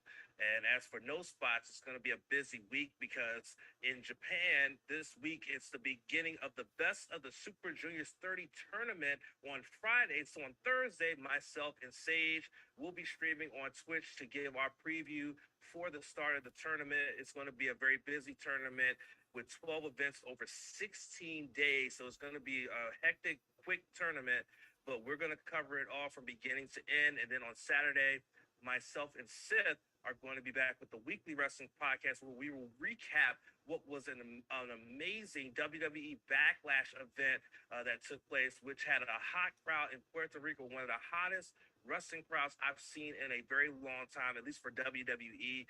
We're going to talk about all of that and more, plus all the fallout from Backlash, including with the new rosters after the WWE draft, including the triple threat matches that are taking place on Raw tonight and SmackDown to determine who are going to face off for the newly made WWE World Heavyweight Championship. That's all this week on the No Spots Weekly Wrestling Podcast. You can check us out on twitch.tv/True No Spots Pod, or you can check out the podcast partners button on sportsochp.com for the audio version. Champ, you're awesome. I appreciate all the coverage this year and talking basketball and football with us and everything. And I look forward to talking to you next week, win or lose, and we'll wrap up this whole. But I hope that it's a win for sure. Absolutely. No Quigueño. Sayonara. All right, brother. All right. I'm going to switch up our graphics one last time. We're going to go back to the hockey graphics. We'll bring in our two special guests back. The end of the fifth inning, Nationals lead the Giants 5-0. Thank you, Scorebot, for the update. Vegas is up 5-1, still 10:45 left in the third, and the Lakers have taken the lead over the Golden State Warriors 40-38 with 3:41 left in the first half there in that game. So lots of exciting sports all across. I enjoy talking playoffs and things like that. I'm going to let each one of you guys talk your final thoughts about some hockey, and then we're gonna have Josh talk about his new single and play it for us, and then we'll call it a night. But I'm gonna start off with you, Ryan. We've talked about all the different teams. Is there anything else that you wanted to address, either with your own team or any of those other series, before we give our final thoughts? Well, I wanted to mention, just like I enjoy, rooting for newer teams, and kind of seeing fan bases grow. I also remember what it was like to go 10 years without seeing your team go to the Stanley Cup playoffs, which is not the same as like the almost, the really long first round exit streak that the Maple Leafs had to deal with. But I was also rooting pretty heartily for the Maple Leafs in the first round as well. So I was very happy to see that for you, Josh, and all the other good Maple Leafs fans out there. So congrats on that. Appreciate that, man. Thank you. Yeah, I agree. They've kind of been my adopted team in the East. I really wanted them to do well, which is why I'm sort of fearful. It's just so interesting because it's like they thought that it was going to be easier in some ways to play Florida than Boston, right? I mean, if you're a choice between those two, I think everyone wants the wild card team, but it hasn't worked out that way. But Josh, what are some of your thoughts? In either that series or any of the other series? Yeah, I mean, I think with that series as kind of a microcosm, it just shows that the mental aspect of this game is so crucial, and the idea that you don't just want the veteran players there to explain how things are done in the playoffs, but there's a mentality, there's a mindset, there's a way of looking and focusing on this stuff that comes with experience, and the only way that you can gain that experience is having those losses lead to that win. And that's the one thing that I think the Leafs are getting close to, but haven't quite gotten yet, is that leading to that win and that learning from those moments in the past. And the Florida thing is a perfect example because the fan base did the exact same thing that I assume the players were doing when they were like, oh, great, we don't have to take on Boston. This is terrific. Florida, come on. And then you realize that you're in a situation that you're unprepared for because you developed this expectation around it instead of focusing on it's round two, it's another round, we're not there yet, keep going. That's the thing that the veteran players, and that I would imagine that Tavares, being the kind of person that he is, would try and instill in his younger players and his assistant captains is that, hey guys, like, it's another round, it's another game. Let's focus on what we've got to do, not who we're up against. And hopefully, with all of these experiences that they're gaining and potentially some different, whether it's trades or whether it's drafts, leading into this next season, they can kind of take that experience and build on it and actually create that franchise that, we as Toronto fans believe that they can be. Yeah, it's going to be interesting to see how this series goes, and if they're able to even steal one, and then you win one at home, and then it can snowball. So you just never know. And hockey's a weird sport, a weird fluky injury, weird fluky bounces. Absolutely. And I've seen some pretty crazy stuff change. So I'm at least hoping for that. It's been some weird breaks between games for you guys. You had 2 days between the last two. You have 2 days again between these two. I'm hoping that maybe that stifles some of their momentum, dissipates it, and or kind of changes it in the Leafs locker room. Like Yeah, sometimes 48 hours can change everything, Right, exactly. It's an extra day to think about it, which maybe is good, maybe it's bad for the fans because they have to stew on it, but maybe good for the players because they can rehab a little bit, Absolutely. get healthier, for an important game. But I know that it's going to be agony as you try to wait towards Wednesday for the next game. All right, Ryan, any final thoughts that you have? And you're more than welcome to stay for the musical number too, but I wanted to get your final thoughts on it before we switch gears. Oh yeah. There's actually this is kind of funny. There's actually a few you might be aware. I know you're aware of at least some of them, but there are a few Hurricanes connections with the Florida Panthers, with Paul Maurice being the original head coach of the Hurricanes, and of course Eric Stahl still playing, and then oh wow, and then this is the one that I'm gonna have trouble. Even myself, I'm gonna have trouble remembering. The wrong name is coming to my head. There's another forward on the Panthers that has some experience with the Hurricanes, but from several years ago. So now I'm not even remembering who he was. He's kind of a role player, but anyway, so yeah, so it's just kind of, I don't know, it's just kind of funny, like you said, it's a weird experience sometimes, like especially with a player that maybe didn't work out in some ways for your team, and then they're like finding success on a new team. It's like, oh, I mean, just kind of goes to show, I mean, just how competitive and how situational this sport can be. Sometimes you just need a different situation to find success. And it's interesting you say that because two of the teams that are having the most success are ones where it's a whole team of people finding a new team, right?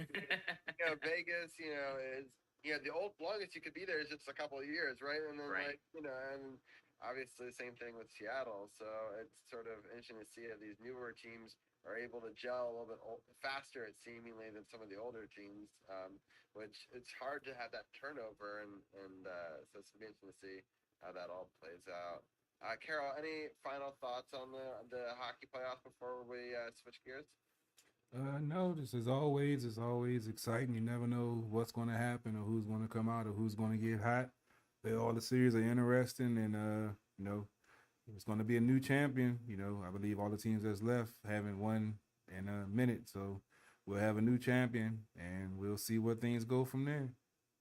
Yep, the last one who's won it that's still around is the Hurricanes, and they haven't done it in quite some time. So it's been over 15 years, if I remember. So, it's interesting for sure that we've got a bunch of new teams in there. All right, so I'm going to try something real quickly and see if I can pin Josh here on Zoom, and then I'm going to have Carol and Ryan mute your Zooms real quick. Just I think it'll sound better. Sure. And 1 second, just a little bit. Now see in make it larger. And all right, Josh, I want you to explain first of all when the new single is coming out, what the new single is, and then if you could play it for us, that'd be great. Absolutely. So I've been working on this music for a while now, and the journey to get here was really, really cool because it was the first time that I ever stepped into the producer role as well as being the songwriter and the artist. So all of these songs have, from the very beginning of them to the very end, like they are a part of me, and there is so much of me in them, which is really cool. Virginia was a really cool track because it started with this idea that I had, this kind of longing feeling for someone, and these feelings that I would experience being on the road and being away from the people that you love, and particularly the person that you want to spend the rest of your life with. And the idea that what you do contributes so much to who you are, but at the same time, that what you do can also take you away from the people that light you up inside sometimes. And so I wanted to put this thing out there to send a message like, I'm still there, you're still there. Let's, kind of keep the faith kind of idea. And that idea of love and faith and love being a kind of pseudo-religious experience, if you will, all kind of found its way into this song. And so Hold On Virginia is the latest single that is going to be released, and it is coming out June 16th. And if you want, we have a pre-save link that is available, and you can pre-save it on whatever streaming service you like. It is going to come out on all of them, and we are super excited to have this song out there. I can't wait for you guys to hear it in the full-blown way that we have produced it. And I'm going to play a little acoustic version for you right here. So this is Hold On Virginia.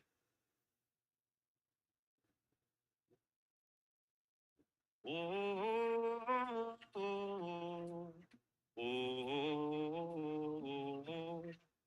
oh.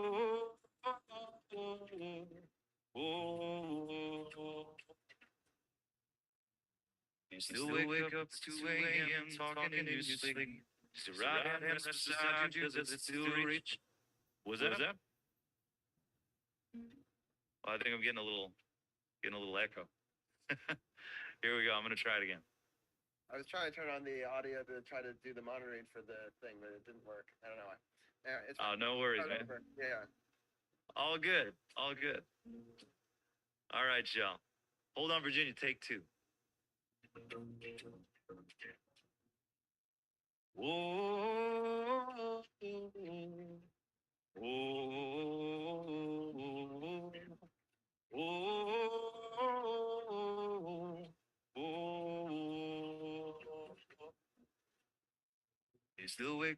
2 a.m. talking in your sleep. As your right hand rests beside you, does it still reach out to me? It's like it's been forever since I last saw your face.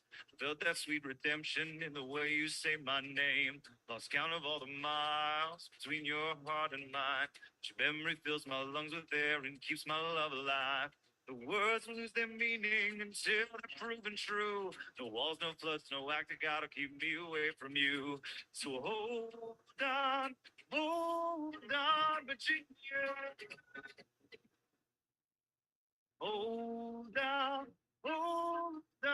to me.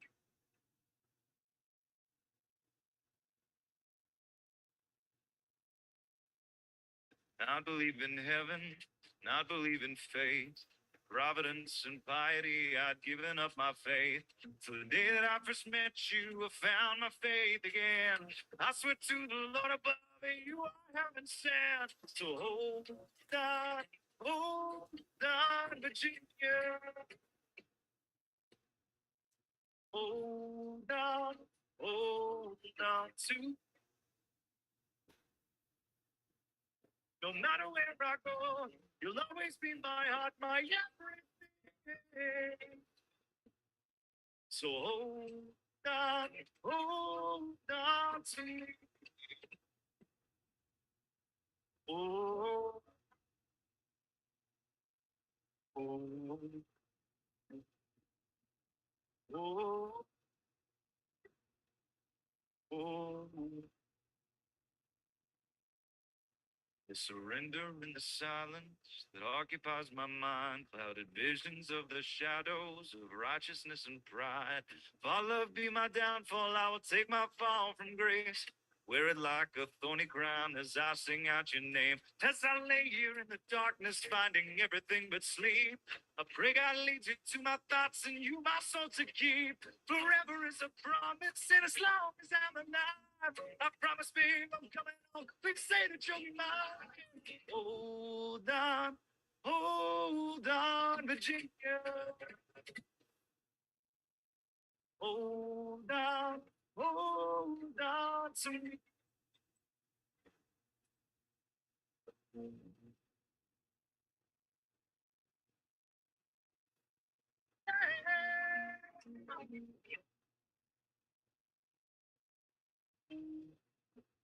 Hold on, Virginia. Hold on to me.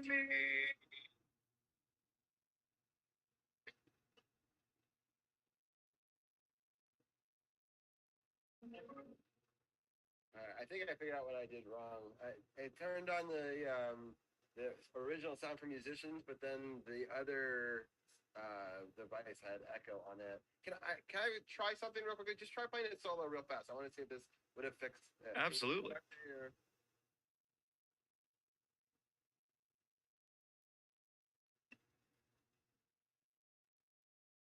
No, it's still suppressed. So Zoom is just gonna. I don't think it works on my Zoom. It's okay. It sounded. Your vocal sounded great. It's hard to pick up the guitar on the. Yeah, a little bit. We're in the middle of a construction in the house right now, so I'm like doing like a room mic situation. Yeah, no problem. No, yeah. So anyway, I'm gonna bring myself back on, but it was great. I love your vocals, but everyone should go check out the audio, or definitely check out Josh next time he's streaming for the full experience as well. So, Appreciate there's only so much Zoom can do. So I appreciate it sounded great. Your vocals are awesome. I just wish Thank that you. Zoom did a better job picking up guitars, but I can't control what Zoom can do. Right. But that was great. So I have put the link in chat to all your socials and all I that sort of appreciate stuff. that, man. Thank you. And I'm sure through the socials you can find the link to the pre-save. Absolutely. Hey, Josh. So where are you based out of, Josh? Based out of Toronto, Canada. Oh, okay. You know, I've spent a lot of time traveling. I've, been to the UK, spent a lot of time over there. Was in Nashville for about 6 or 7 years, and then the pandemic hit. I came back home to Toronto for a bit and realized, with everything being so remote and accessible now. I can really be anywhere and be everywhere. So Toronto's home for the time being. Sounds good. Sounds good. Well, Robbie, shoot him my Gmail account, and feel free to shoot me any of his music that you have. I have another show that I'm on called At the Bar Radio, where we play only independent music, and we don't discriminate. Right We on. play country, rock, hip hop, everything. So yeah, send some of the tracks over, and we'll definitely get you in rotation on some of it. And once we get everything set up in the studio, my new studio that I'm getting together now, we definitely can have you on for an interview and pub your stuff and get let folks hear your music. Oh, CP, that would be awesome. I would love that. Hey man, that's what we do, man. We network, man. You part of Team Sports OTHP now. Once you come on, you part of the team. So hey, you got music. We don't have a problem. We play it on our show.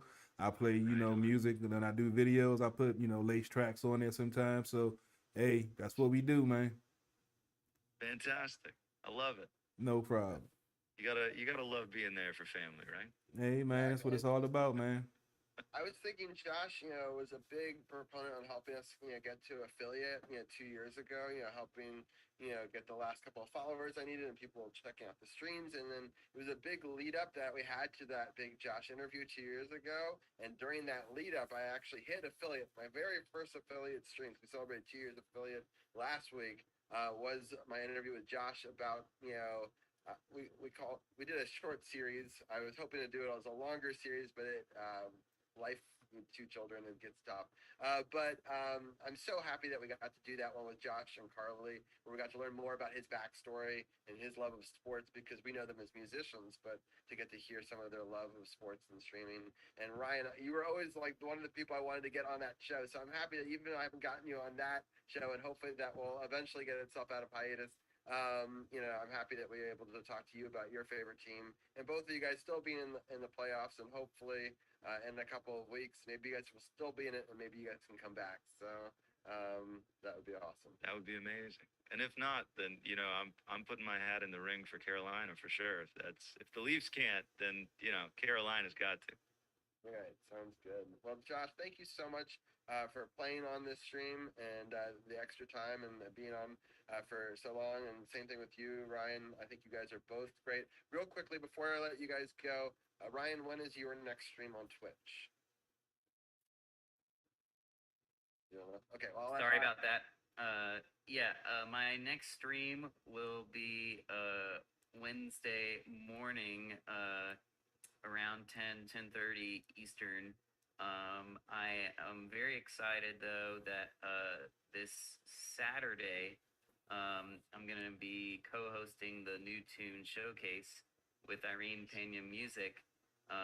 So that's going to be real fun. A bunch of singer-songwriters get together and we perform original songs for each other. We have a little chatting, and then at the end of the stream, everybody debuts a new song that they wrote kind of based on a shared prompt. It's a really awesome forum experience. It's one of my favorite Twitch events, so I'm really, just as a viewer, so I'm like really excited to participate in it. Well, you're a host, and one of the previous hosts just a couple of months ago was Josh. I know I remember modding for that one, and Josh had a great appearance, and also as an alumni, both being on it before, but then also as a host, so a second-time person. So it's cool that I have both of you guys, and big shout-out to Irene Pena Music. Sure. And hopefully people check out that E-Flat guys stream this weekend. Yeah. It'll be simul-streamed on yours and hers, is that right? Yes, yeah. So it'll be on both of our channels. So Sounds I good. remember Ryan's a great writer. Like I did a duet stream with Voice Unmuted like a while ago. I think it was the first Valentine's Day one that we did together, and Ryan actually wrote a song that we played for the first time on that stream, and it was really good. thanks. Like I can't wait to see what you come up with for that song prompt, man. That's great. That's awesome. Well, I'm so happy that we got to have both you guys on. It's been a super fun stream. I'm going to let Carol wrap it up here on his end. And then you guys can stay for 2 extra minutes and we'll do a post show. But Carol, why don't you do your final thoughts, and we'll just end the live stream for Facebook, and then I can talk to Ryan and Josh on stream for a couple minutes after that. All right, sounds good. Appreciate as always everybody tuning in, checking us out. You know, we enjoy bringing you the best sports coverage around.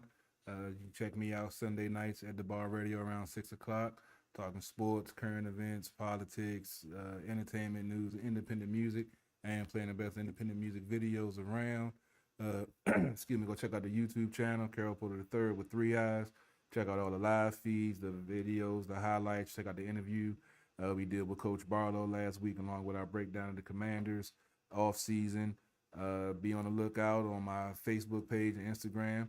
As I mentioned last week and on At the Bar, I'm now officially licensed in Maryland, in the process of Virginia, for life, health, and annuity, life insurance, health insurance, and annuity. So, and financial services. So, if you have any questions or want to get a financial snapshot of where you are now and where you'll be looking at a retirement age and want to improve that, or you're happy, staying pat, hit me up. No obligation, no charge. We'll give you that snapshot for free. If you want to improve your situation, then we can sit down and talk. But be on the lookout. We're going to have videos coming out. The YouTube channel going to be popping with insurance information, because it's a lot of things folks don't know about insurance, and it has a lot of benefits. So I'm going to educate you and learn you a thing or two about life insurance, how to help your well-being along with your family, friends, and to secure your future and your wealth. And on that note, I'm out of here. DC Sports by the Politics. It's not just a catchphrase. It's not just a motto. It's what we do. CP3 live from the lab, and I'm out.